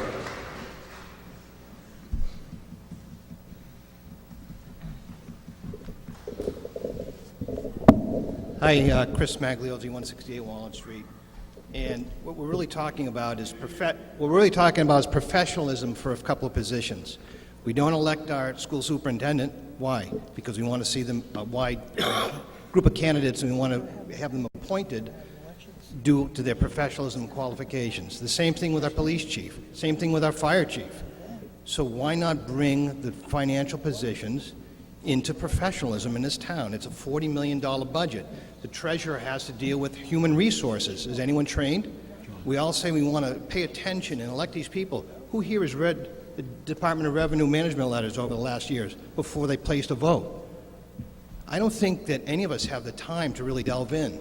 We elect these people on this board, and if they don't hold the people that work for them accountable, then we re-elect people who do. So I would urge you all to make these positions appointed so that there's a degree of accountability. And it should be more often than every 3 years. There's an audit every year. In private industry, people get reviewed and at least every year, if not every 6 months. Why shouldn't the same standards apply here? Thank you.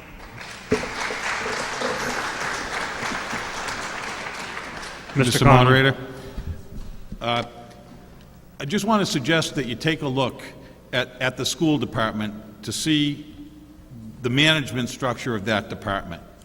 You have the voters elect the school committee.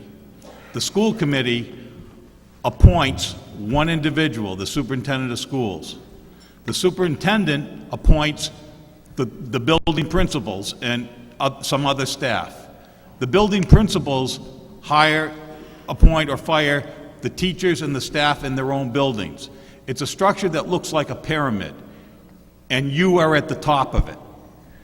At Town Hall, you don't find anything that's similar to that. We have many independent boards that report directly to you, the voters. We have many full-time professional employees with no supervision and no boss, except for once on election day. They report to you. They are accountable to you one day every 3 years. The Town Hall management structure doesn't look anything like a pyramid. If you could put it on paper, it would look like a 4th of July fireworks display. That's how we manage this building. That's no way to run a $40 million business. You deserve better, and please vote yes on the article. Thank you. Any further discussion on Article 26? Yes.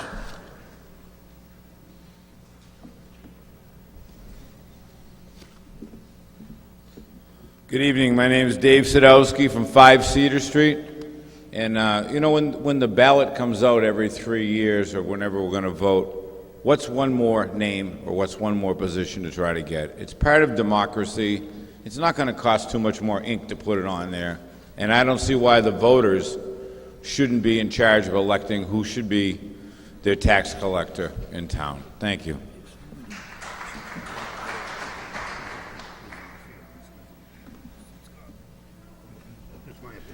Mr. Moderator, I move the question. What? Certainly.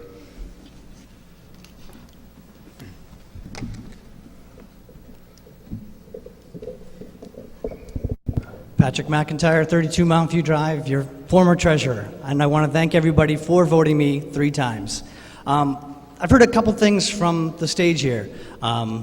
Selectman Chikonsky mentioned the fact that if these elected jobs are not doing, if their elected positions are not doing a good job, you have no idea. Every year, as Mr. Magliozzi said, there's an audit and there's a management letter, and that management letter gets sent to the Board of Selectmen. So if the Board of Selectmen sees in a management letter that somebody's not doing a good job, I would think that they would call that person into their office, into their meetings every 2 weeks, and ask them why they're not doing a good job. But that doesn't happen. And they're going to cry oversight. But these 5 members of the board are also 5 voters. So they have as much rights as you. If you have a question, my office is open. John's going to keep it open. Megan's going to keep it open. Phil's going to keep it open because we work for the people. And these people that we work for are the 5 that are up here. All right? And the oversight thing is just beyond comprehension. We are 11 months into this fiscal year, and not one member of the Finance Committee or Board of Selectmen has asked, how's revenue?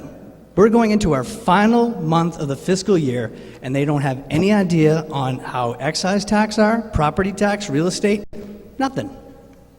They want to be the board of directors of this town. And I've worked for boards of directors, and the first thing that the board is always looking at is the bottom line. But they're more concerned about the quality of the snow plowing on Church Street half the time. You're going to appoint the collector. You're going to pass this vote. I have no doubt it's going to be another squeaker, but it's going to happen. But just remember, you have the ultimate oversight on them. Keep an eye on them and who they appoint going forward. Thank you. Mr. Moderator, move the question. Motion to move the question. Is there a second to that motion made? Okay, you're voting on whether to end debate on the article. Requires a 2/3 vote. All in favor of ending debate on Article 26 indicate by raising your card now. Thank you. And opposed? Thank you. We have ended debate on Article 26.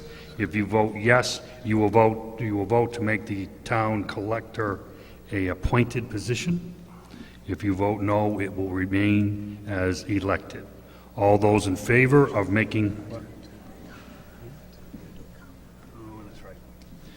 And because this is a petition for the legislature, we need an exact count. So if I got my tellers up front, please.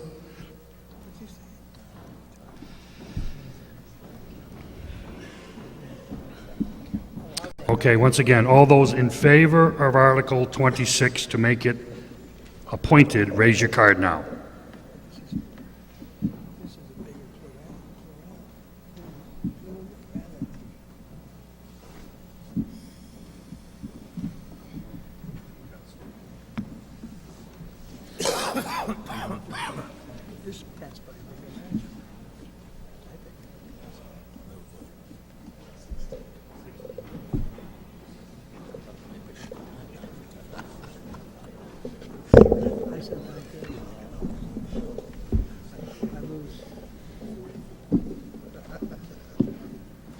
Thank you. And those opposed to the article, raise your card now, please.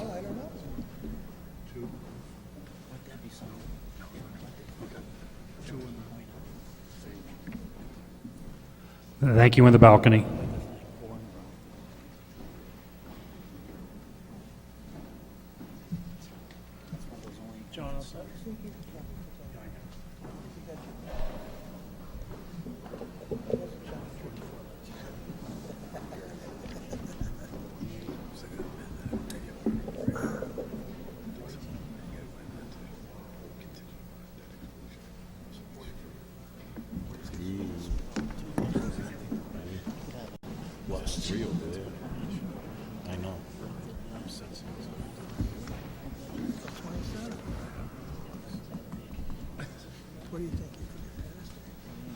The vote is 106 yes and 105 no. And the article is passed.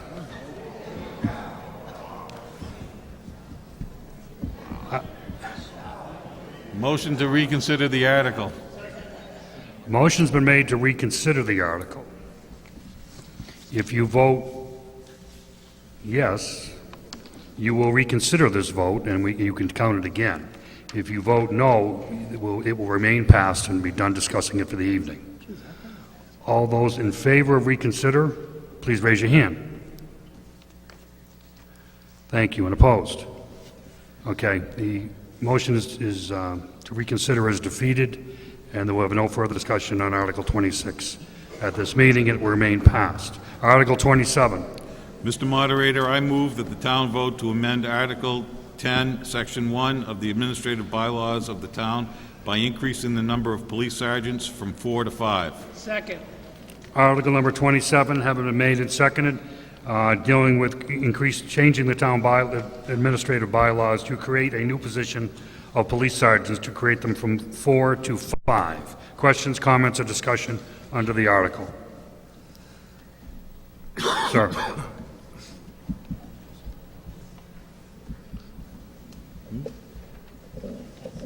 Good evening. Mark Levinger, I'm the police chief in town, and I asked the selectmen to put this article on the warrant. Every week we have between 6 and 10 acting sergeant people that have to fill in when we don't have a sergeant.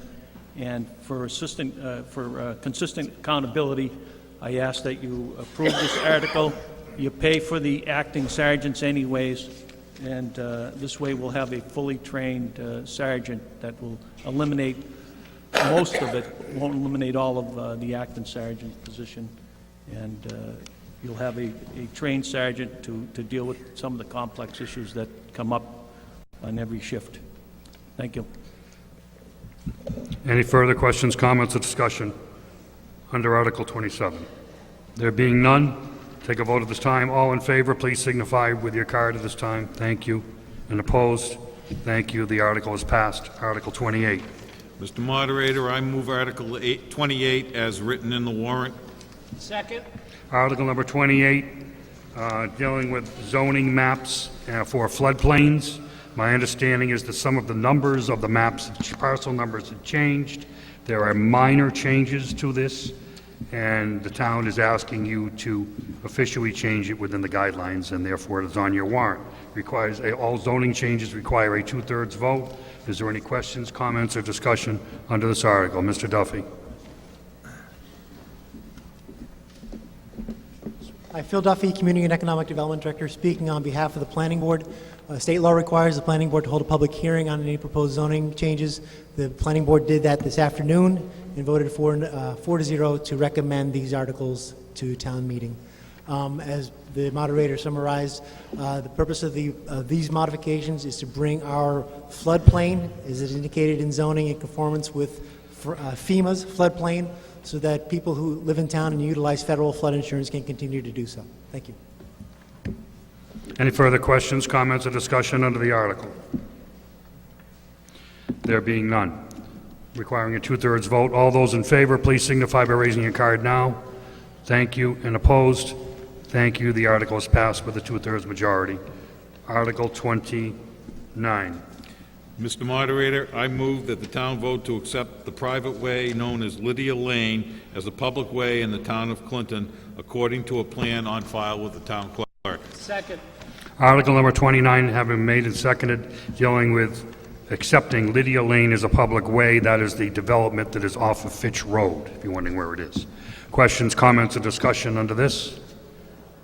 There being none, all in favor, please signify by raising your card.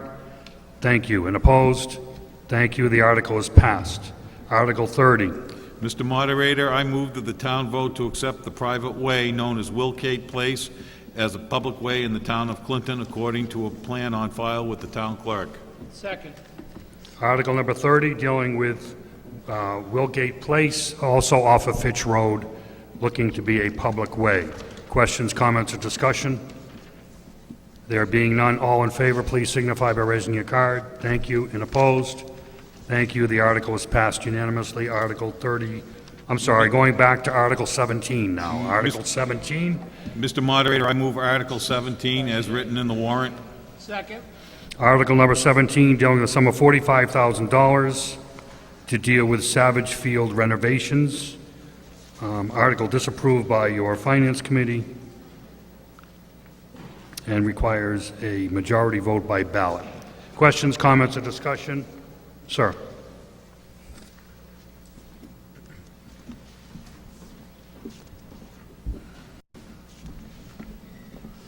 Jim Tumalo, member of your Finance Committee. I just want to go over our rationale for disapproving the article, even though we weren't.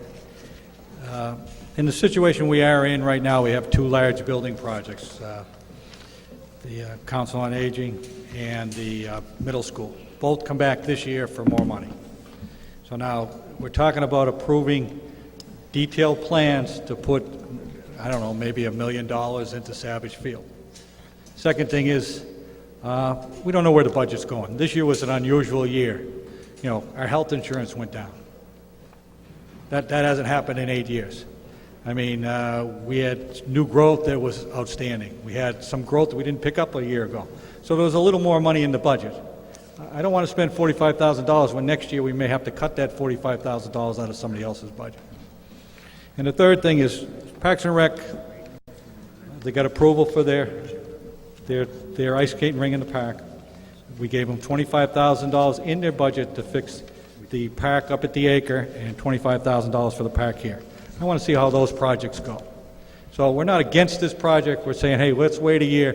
Let's see if a few of these things get settled so we can move forward. Thank you. Questions, comments, or discussion under Article 17? Sir.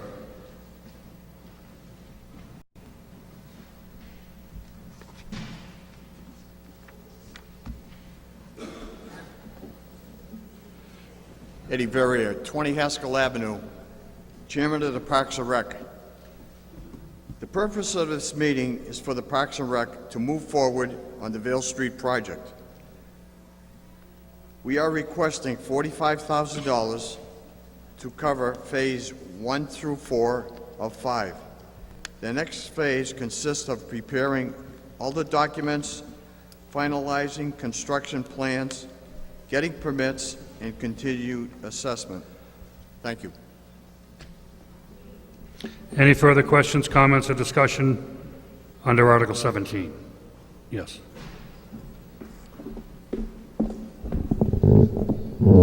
Sorry. Ioana Osborne, 180 Main Street. Thanks for your patience, folks, staying this long, and for your time and attention, and also for Jim's comments. Savage Field is a 7-acre property located at the corner of Vale and Water Streets, hence the pet name Vale Street.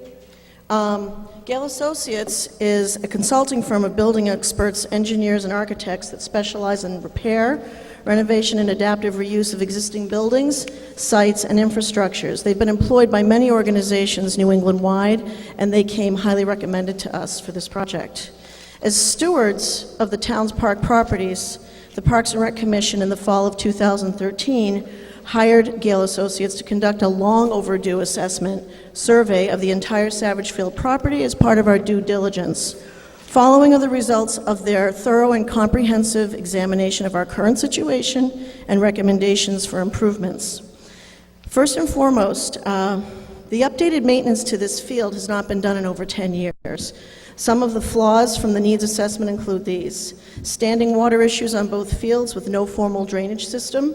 Parking is virtually non-existent, except for the way people informally park down there. It's a little dangerous.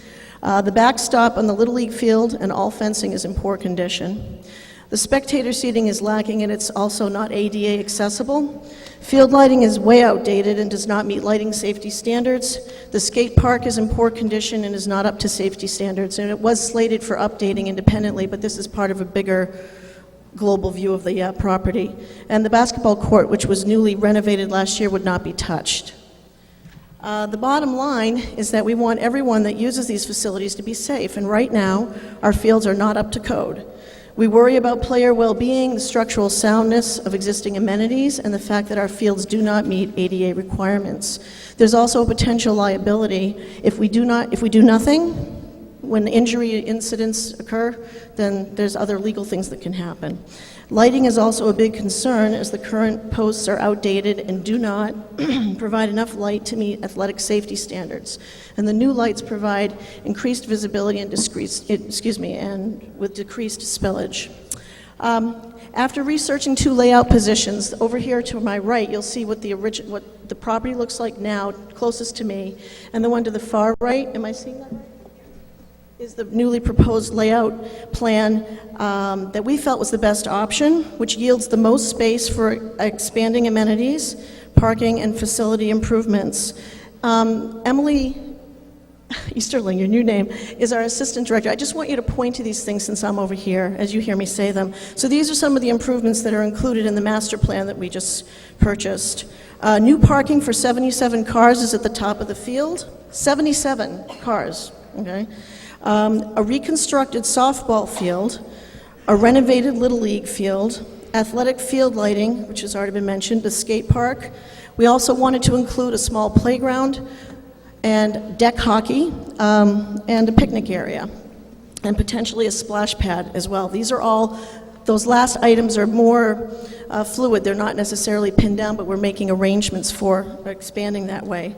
Now, we've already paid initially $9,000, which covers the initial consult and the master plan that we already possess. And it came out of our revolving fund. We did not ask the town for this money. It's coming from fees that we've charged for programming and so forth, so we're using what we have, investing it back into the department and back into the town. But the $45,000, as Ed mentioned, is for the next step. We can't do anything without preparing documents or documentation that's required so that we can even get grants or anything else. This is our responsibility as a town to say this is the condition that the property is in. The one thing that's really the silver lining here is that this project, once it's complete, has an income-producing revenue potential because we can charge fees for the fields to be used. There'll be, what's the word I want? They'll be up to specs for the leagues to be using them, and they can actually come and we can actually make money to be putting back into the properties and back into the town, and programming that we want to expand on. Unlike other things that we voted on here tonight, they aren't income producing, but this will be. Also, just the last thing to recap, there'll be drainage improvements, parking improvements, light spillage will be improved with new lighting system, visual integrity, site security. We'll even be in compliance with current easement restrictions, the gas lines and so forth that we had to be careful of when we were constructing the basketball court. So that will have integrity, that won't be touched. This is the potential to be another town jewel that everybody can enjoy. We're not a large entity and we're not asking for a lot, but if we do our job right, this is the next step.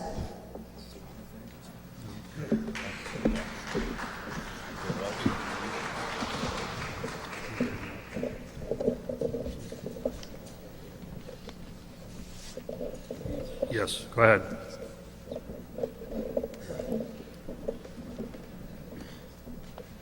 Eddie Verrier, 20 Haskell Ave, Chairman of the Parks and Rec.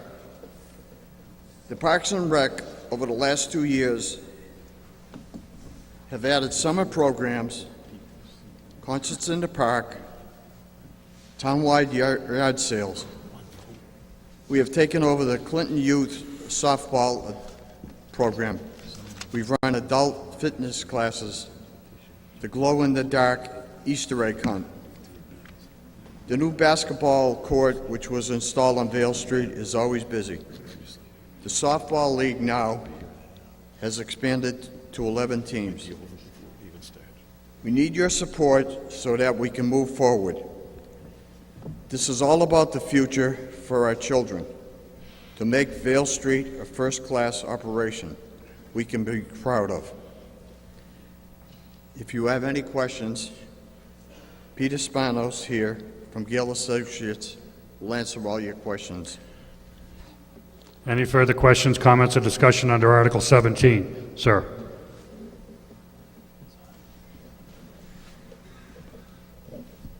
Yeah, George Oberg, 176 Pearl Street, Clinton, Mass.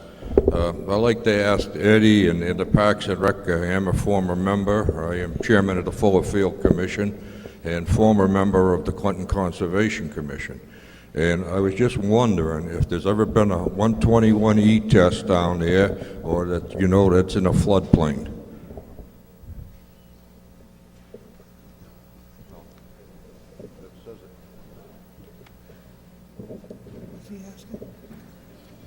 Is it in a flood zone? Probably is. State your name, sir. Yeah, Peter Spanos, Gale Associates.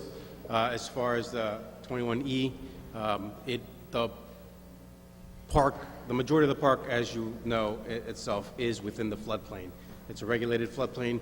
Any improvements that would be done to it will be done in a manner that you would not increase any type of elevations.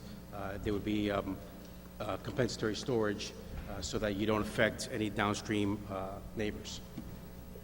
And that would go, the subsequent phases is what the Parks and Rec Department is proposing. That would go before permitting, before Conservation Commission, any type of reviews necessary to move forward. Sir.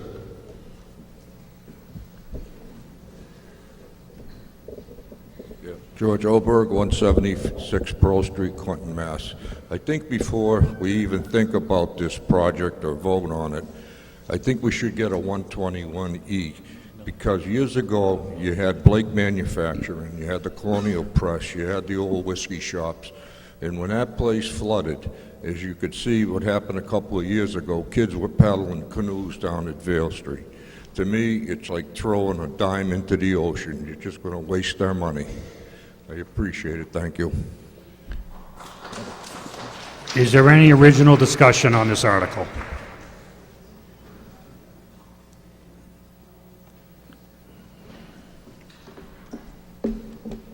Ioana Osborne, 180 Main Street, and Clinton Parks and Rec Commissioner. I totally understand everybody's perspective, and Gigi, you know I respect you, and the 21E, whatever that is I mean, I'm not a professional in this, but we hired the professionals. It just means that's one of the things in the process that we're doing. But here's the problem, folks. If we do nothing, this is a property that hasn't been dealt with. We have to grade what's there. It's not really properly set. It's just kind of emerged and floated to what it is now. We have the Little League down there saying, hey, you know, we were going to just vote and get the netting taken care of, but it's a bigger problem than that.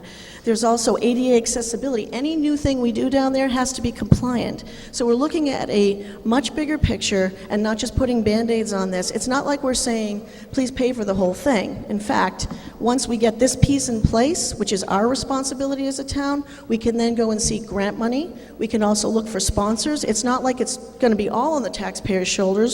I mean, we're not going to make as much money charging for fees, but we have other creative ways to help pay for the next step. But if we don't get this done, another year goes by, and what if something happens? What if there's a problem with an injury or something or related to that? And who remembers the flooding the last time down at Vale Street?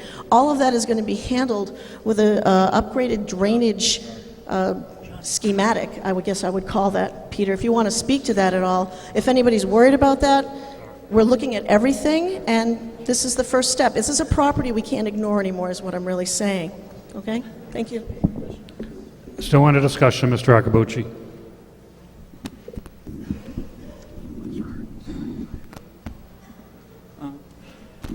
Can you hear me? Okay. I would ask the citizens in this room to vote against this article. I have all the respect in the world for Parks and Recreation Commission. I used to be a member. You guys do a great job. We're talking $45,000 this year just for consulting services, and then we're talking $1 million plus for all this over the next few years, I'm assuming. We just sat here, you know, $1 million can go a long way. We could put that in our stabilization account. We could put that towards textbooks and technology for our schools, public safety. So there's a lot of things where we could spend that money, and we just don't have the money right now to put it in Parks and Recreation. Again, I think you guys do a great job. We simply can't afford it. We need to spend wisely over the next few years to echo the sentiments of the chairman of the Finance Committee. So I would urge everyone to vote not in favor of this article and to vote with the town to vote no on this, or the Finance Committee to disapprove. So I would ask you to vote against this article. Thank you. Still under discussion, sir.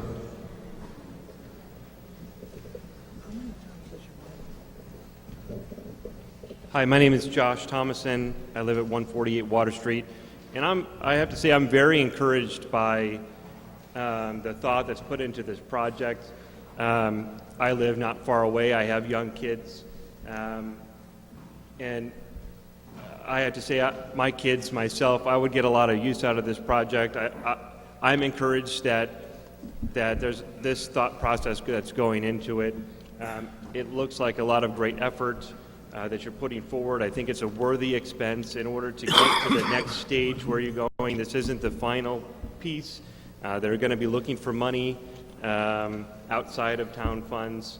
I think it's a worthy expense, and you have my vote. Okay. Is there any original discussion on this article? Mr. Moderator, I make a motion that we move the question. Second. Motion made and seconded to move the question and in debate. All those in favor of ending debate, please indicate by raising your hand now. Thank you. And opposed? Thank you. We have ended debate on this article, and we're going to now take a vote on it. The same procedure, it is by ballot, requires a majority vote. Come down the side aisles and go back out the front.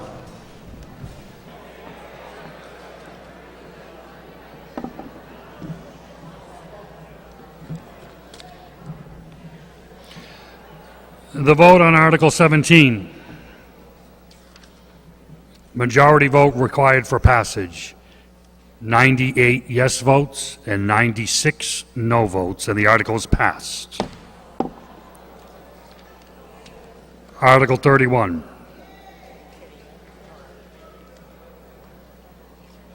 Mr. Moderator, I move that the town vote to borrow the sum of $470,000, said sum to be expended by the fire chief for the immediate purchase of any and all UHF radio equipment needed to replace the defective emergency communication equipment at the Clinton Fire Department. Second. Article number 31 have been made and seconded, dealing with a sum of $470,000 to be borrowed to replace the radio equipment at the Clinton Fire Department. Questions, comments, or discussion, sir?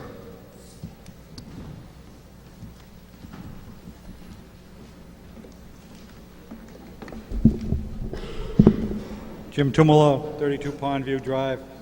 I'd like to make a amendment to the article.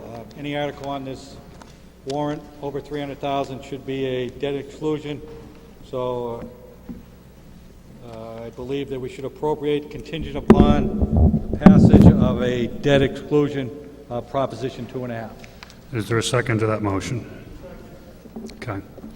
There's a proposed amendment to Article 31, where should you pass it tonight, requires a two-thirds vote for passage tonight, that it would also need passage at the town election to be held next Monday, at which point that would need a majority vote at the town election. And so therefore it would be a debt exclusion. Questions, comments, or discussion on the amendment to allow to have this go before a debt exclusion? It's a debt exclusion only now. Sir. Dustin Whitaker, 125 Orange Street, part of the Fire Department Safety Committee. I urge you to vote against the amendment. This is just another hurdle. We've been dealing with this issue for probably 4 years now, so please vote against the amendment. Any further questions, comments, or discussion on the amendment to the article to make it a debt exclusion? Mr. Moderator, this is Dave Sir. Sargent Sir. from 45 Front Street. You know, I just say it should be a debt exclusion. Let the people vote on the town election if they want it. Okay. Any further questions, comments, discussion on the debt exclusion? Sir. Greg Nelson, 36 JFK, also a member of the Fire Department. I would urge you also to vote against this amendment. It's just another hurdle for us to jump over. We've been dealing with this issue, as Firefighter Whitaker has spoken, for over 4 years. It's time we get this system fixed. It's for the safety of us and you. That's all. Thank you. Any Mr. further Moderator? questions, comment? Sir. On the amendment only, I'm not urging you yea or nay on the article itself, but I strongly urge you to vote in favor of the amendment. Every article on this warrant that was over $300,000 is subject to a debt exclusion override vote. If you vote against the amendment and in favor of the article and the article passes, you'll have to have another town meeting and schedule a way and figure out a way to balance your budget, because you don't have $470,000 in the budget available to you. So I strongly urge you vote in favor of the amendment to make this article subject to a 2.5 debt exclusion override. It only applies to the article when the article's paid for, the tax increase goes away. Any further questions, comments, or discussion on the potential addition of a debt exclusion to the article? There being none, we are now voting on whether to make this article subject to a debt exclusion at the next town election, which is next Monday on the ballot. All those in favor of the debt exclusion indicate by raising your card now, please. Thank you. And opposed?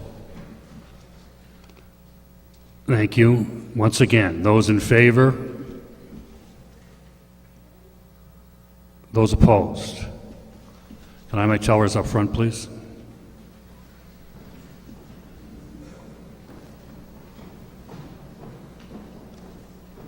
Okay, those in favor of the amendment to make it a debt exclusion, put your hand in the air and card in the air and make sure it stays up until you are counted.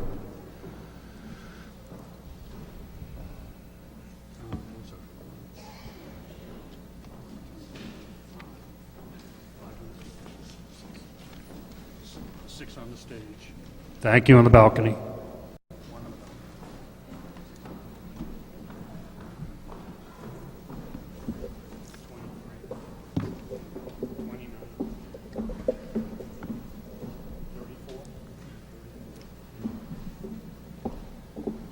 Thank you. Those opposed to making it a debt exclusion indicate by raising your card now, please.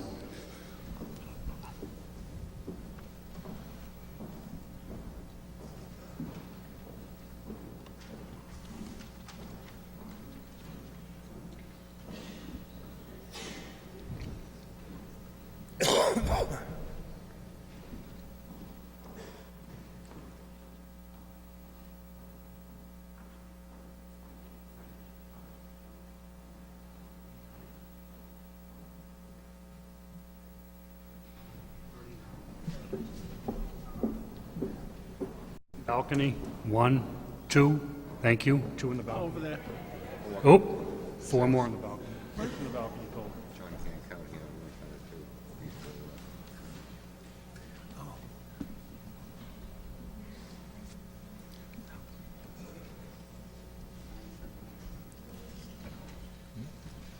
Okay, the vote is 97 opposed to the debt exclusion and 93 in favor of it.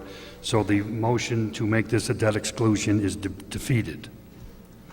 So now we'll vote on the article as written on your warrant. Questions, comments, or discussion under the article? Sir.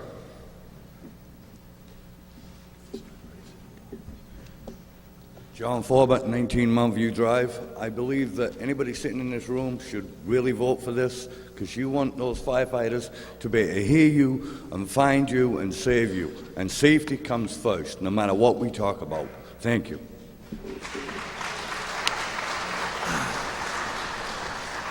Ma'am.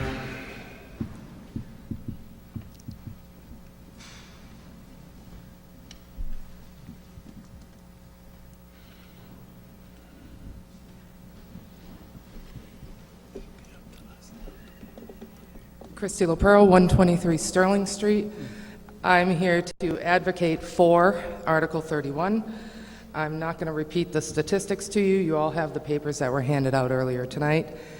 I am going to give you a personal plea to approve this. There are a few people here tonight that understand fire outside of the Clinton Fire Department and the families.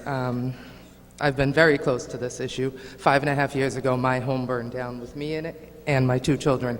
And thanks to them and their working equipment at the time, I'm here to talk to you today. It's a matter of life and death for these guys. Every day. For me, it was a one-time event. For them, it's every single day. Please vote yes on this article. Still under discussion under the article. Is there any further questions, comments, or discussion under Article 31? Could we have our tellers up front, please, the ladies? Come on up. Further discussion. Dustin? Dustin Whitaker, 125 Orange Street. Just so everybody knows, this article is going to give every firefighter a portable radio. It's going to put a new radio in every truck. It's going to update dispatch equipment, which will more readily, we'll be able to more readily intercommunicate with the police department with the new equipment. It's going to set up 5 voter sites around town, approximately 5 voter sites which will enhance the coverage. We've been dealing with this issue for about 4 or 5 years now. Like Christy said, when that incident happened, our radios worked. We've had multiple cardiac arrest patients, we've had multiple stroke patients, structure fires, you name it, we've had issues with these radios for the past 4 years. So please vote yes on this article. Any further questions, sir? sorry, you'll be next. Richard Hart, 16 Belmont Ave, retired fire chief as of March 2nd. I've been dealing with it for 30 years, the radio issues. I think we've come a long way. We had radios that couldn't reach the station. There was Henry radios, Wilson radios, all kinds of different brands. Portable to portable across town was impossible. A number of years later, fire department put a repeater up in the pump house, top of Park Street. We got antennas on the old steel water tank. That worked well for a number of years. It should still work well today. Unfortunately, they're getting some interference that we haven't been able to determine where it's coming from. It's not a voice signal, it's a data signal. We have made a lot of efforts to try to find out where. There is a recorder on it up on Park Street trying to find out. I don't know whether there's been a follow-up to it. But at some point, probably 12, 15 years ago, police department had always been on low band, rendering it useless that we couldn't talk with them with our equipment. The fire department traditionally for years has been on VHF, which is probably the best bandwidth available. The police department made the transition to VHF. With each portable now, they can change the frequency and talk to the police, or they can scan and listen to the police. Almost seamless. Police have the same capabilities. They can come up onto the fire frequency and talk direct to them. We had made provisions for the DPW to be able to talk with us on the VHF band. When these issues started coming forward, we went back to the radio people. They gave us suggestions on how to square it away or resolve some of it. Because the radio's too close together, we're creating interference. That hopefully, if everybody's using radios properly, then that should have been resolved some time ago. But at one point, the firefighters went to the selectmen. They had an independent consultant come in. They evaluated the radio system. They did a propagation study on it. It indicated that our current radios are capable to reach the outskirts of every bordering town around us and be able to talk back to our station. That's a pretty good area to cover. You go beyond it and you're probably not going to have the communications whether you're on 400 or VHF. Changing over to UHF as they're recommending here, I think is a big mistake. It's going to take the interoperability with the police department out of the picture unless they're going to redo the police department also. Then we're going to have emergency management that we're not going to be able to talk with, that we have the capability currently. The DPW would not be able to talk with us, or we couldn't go on their frequency and talk to them. So I'd have to strongly urge you to defeat this article and take a closer look at the input frequency on the VHF system that's currently there. Through the DPW, they're trying to get the water tank down. They're in the process of putting up a new antenna up there that may help somewhat, but there is concern over wherever this remote station is that's creating the interference. We may have to change that frequency, which isn't as big a deal as $470,000. So I urge you all to defeat this article. As far as the safety of it goes, I listened to the Worcester Cold Storage fire that evening. Them firefighters, radios were working, but they couldn't determine where they were in that building when they were crying for help. So it's not totally radios here. Firefighter safety begins with the crew and the officer. Thank you. Ma'am. Hi, my name's Christy Casey, live at 40 Orange Street. I was wondering why the FinCom disapproved of this. I'm sorry, can you say that again? Why does FinCom disapprove of this article? Why did FinCom disapprove this article? Yes. Would someone from FinCom like to address that? Mr. Tumalo.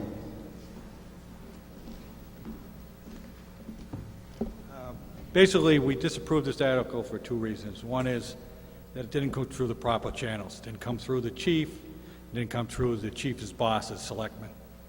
And we didn't have a lot of information on it. But the main reason was the fire department chief should have recommended, and the fire department chief is managed by the selectmen. They should have recommended it. I'm not against getting radios if that was determined. There's also a board that's working on this that hasn't recommended this yet.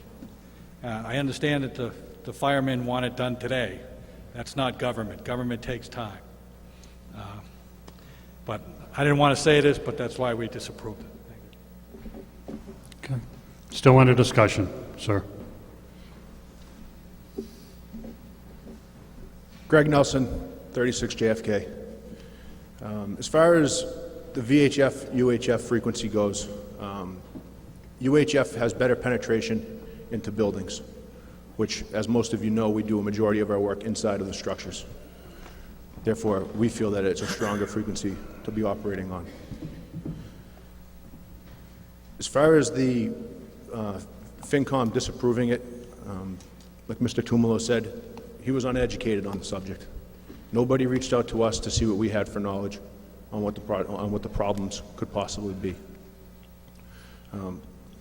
We strongly recommend that you approve this because it's our safety and your safety. Every day we go to work, the people speaking against this do not rely on these radios to make sure that they go home to our families. Every time the bell rings, it's our families who are the ones that are listening, making sure we're coming home. So every time that bell rings, it's our families hoping that our radios work while we're inside of a building. To stand there and say that the guys from Worcester at the cold storage warehouse fire were radioing for help and they could hear it, they didn't know where they were. At this point, I don't think that I could say that our radios would work 80% of the time to get us out of the building safely. So therefore, our calls for help would fall on deaf ears. I ask you to please approve this. Thank you. Mr. Jakonski. Ladies and gentlemen, I think that there's a possibility that we may have to someday spend $470,000 to upgrade our radio system. We did have a study done. There was a committee established that included a number of firefighters, myself, Mr. Sargent, the superintendent of the Department of Public Works, the director of Civil Defense. I think I got everybody, right? The fire chief and the acting fire chief once the chief hired, and the police chief. We voted not to recommend at this time spending $470,000. The reason is the study we commissioned said you might have to upgrade that system to the tune of $400,000 or so, but before you do that, you can try these things. Getting the antennas further apart, putting up the new tower, installing new antennas, buying new radios and standardizing on one radio. We have moved a lot of the equipment out of that little storage place on Park Street to see if it would help.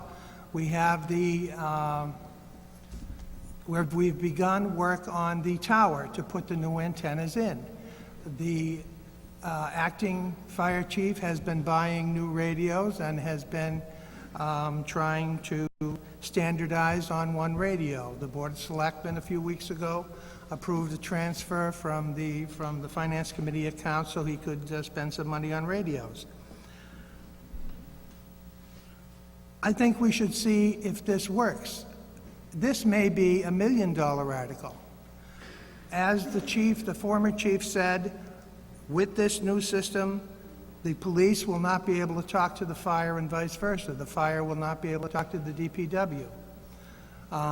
So I would urge you to vote no on this article, and I am sure that the Board of Selectmen and the committee that's working on it will be keeping their mind open about the need to go forward with it in the future if necessary. It's just that it is not proven to be necessary as of this moment. Thank you. Still under discussion. Sir.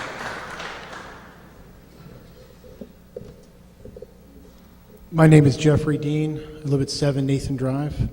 I just wanted to come up and say that I support this. I support the firefighters wanting to improve their radios. I really don't understand any of the technology that the former chief was discussing. I did read the study. I don't proclaim to know anything about UHF signals or anything else. What I do know is I have the luxury of just being Joe Citizen. All I know is if I'm in my fancy office in Boston and my wife and kids are home and they dial 911, I want our firefighters to have the best technology and the best radios to be able to communicate with each other. The same thing. Those guys are in the firehouse. There might be a blizzard. My house might be burning down. Maybe at home under the comforter watching the game. It's really not any huge responsibility for me, but these are the people that are out there every single day for us, and I just want to say I support them. Thanks. Still under discussion under the article.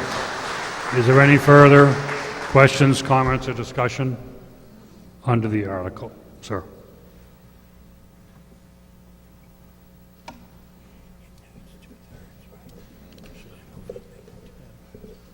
Good evening. My name is Robert Loomer. I'm a resident of 1104A Richfield Circle, and I'm also a retired fire chief. I've watched what's gone on here tonight, but there's one underlying factor here. It's the driving factor. We know this. The radio system in Clinton does not work, and it is not something that needs more time to study. It's time for action.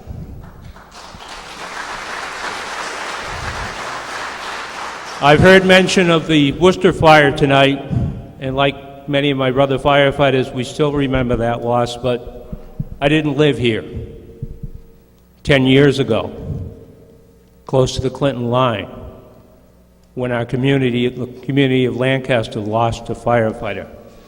And what you may not know is that your acting fire chief almost was part of that loss. The retired fire chief makes the point that finding a firefighter is difficult enough, and there's technology that helps us to do that, but it's not perfect. But it all starts with that call. And right now, from what I can understand, the problem is the guys can't be heard on the portable radios. I urge you to fix it. Thank you. Mr. Moderator, I move the question. Okay. Motion's been made to move the question and end debate on the article. We've got to deal with this motion first, I'm sorry.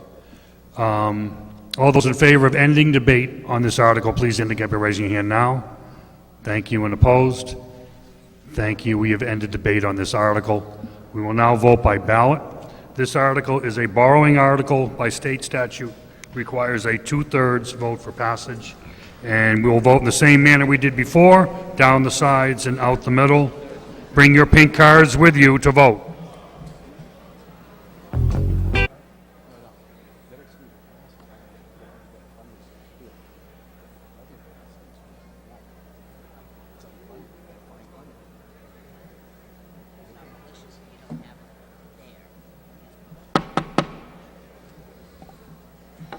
As you know, this has been pretty close all night.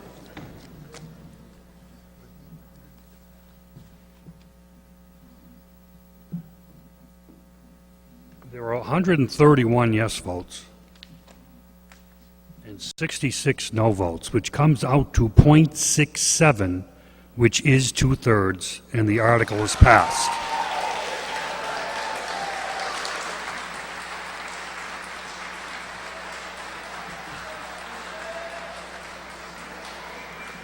Article number 32. Sir. I'd like to reconsider Article 31, please. Okay, motion is made to reconsider Article 31 and seconded.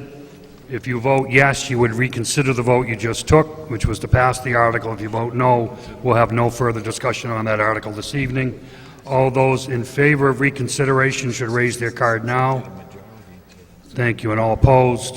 Thank you. We'll have no further discussion of Article 31 this evening. In the Joanna Osborne, 180 Main Street, same spirit of housekeeping, I would like to have Article 17 reconsidered. Motion is made to consider Article 17. Is there a second to that motion? Second. Okay. That is an article on the Parks and Rec that you passed previously. If you want to reconsider it, you would vote yes. If you don't, you vote no. All those in favor of reconsidering the Article 17, raise your hand now, or your card now. Thank you. And opposed? Thank you. We'll have no further discussion on Article 17 this evening. Now moving to Article 32. Mr. Moderator, I move Article 32 as written in the warrant. Second. Article number 32, dealing with the sum of $500,000 to change the proposed sidewalks on the Water Street construction project to make them concrete sidewalks. This is on your ballot because of a citizen's petition. It requires a 2/3 vote by ballot, and it is Finance Committee. It's approved. Questions, comments, or discussion under the article?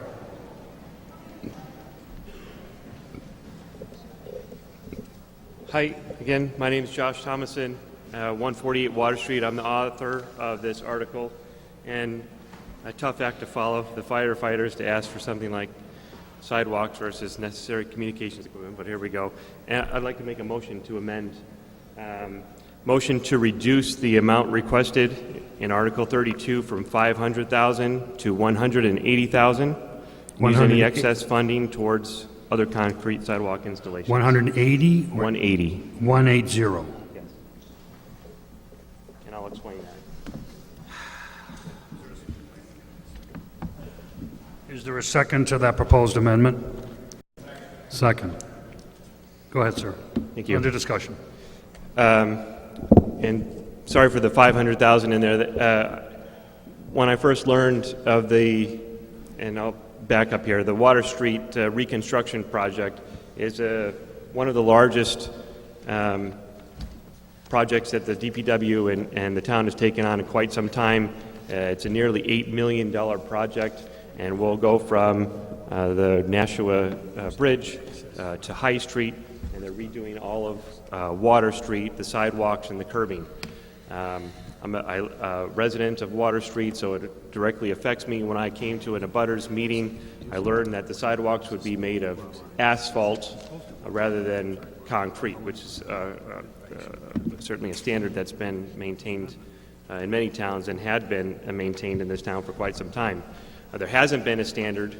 I think it's a quality of life issue. This is obviously a big project that we've undertaken, and the initial estimate from the project engineer off the cuff was $500,000. I only had 24 hours to write this article and get it in, so I used that number. But after meeting with the Department of Public Works and the engineering group who's working on this project, they came up with a number that's more closer to $160,000, and I've requested 180 just to give them some wiggle room, because obviously big projects like this do change. And anything that's over and above that, that's not spent on this particular project, I've requested to be put into an account to be used for other sidewalk improvements. It's obviously much needed in this community. I live just 2 blocks from here. I can't walk all the way home on a sidewalk, let alone not a bumpy or inconsistent sidewalk. Asphalt, as proposed by the town, is for a cost issue. It's obviously, that's what's the minimum standard that the state and federal government will pay for. We're receiving these funds as a gift, and this money we would come up with to go over and above those dollars. Asphalt sidewalks will last about a third as long as a concrete sidewalk. So we're going to pay for this one way or another. We're either going to pay in 20 or 30 years from now when we have to do it 2 and 3 times over, or we pay for it now and do it right the first time. I'm requesting that we sort of raise the standard of quality that we're working on in our community projects and public works efforts. These guys do a great job with the funds that they have available. Let's make the funds available for them to do a quality job on this project. Thank you. So the motion is, the amendment to the article is to reduce the amount in the article from $500,000 to $180,000 and to use any excess funding towards other concrete sidewalk installations. Are there any questions, comments, or discussion on the proposed amendment to the article? It being none, all those in favor of the amendment, please indicate now. Thank you. And opposed? Okay, the article has been amended to change the figure from $500,000 to $180,000. Any further questions, comments, or discussion on the article? There being none, this article is disapproved by the Finance Committee and is a borrowing article, so it is once again a ballot article. If you want to bring the tellers up.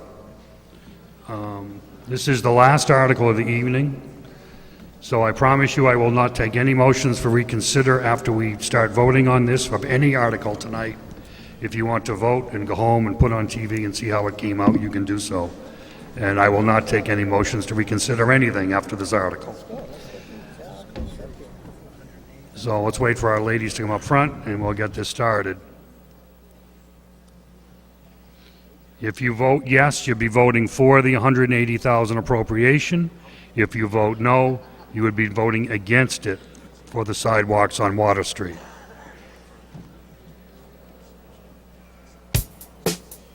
Ladies and gentlemen, the vote requiring a 2/3 vote for passage, it was 104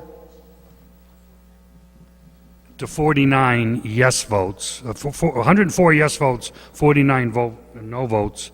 That comes up out to .68, and the article is passed. Motion to adjourn? Motion to adjourn. Second. Motion been made and seconded to adjourn. Ladies and gentlemen, thank you for coming. Have a good night.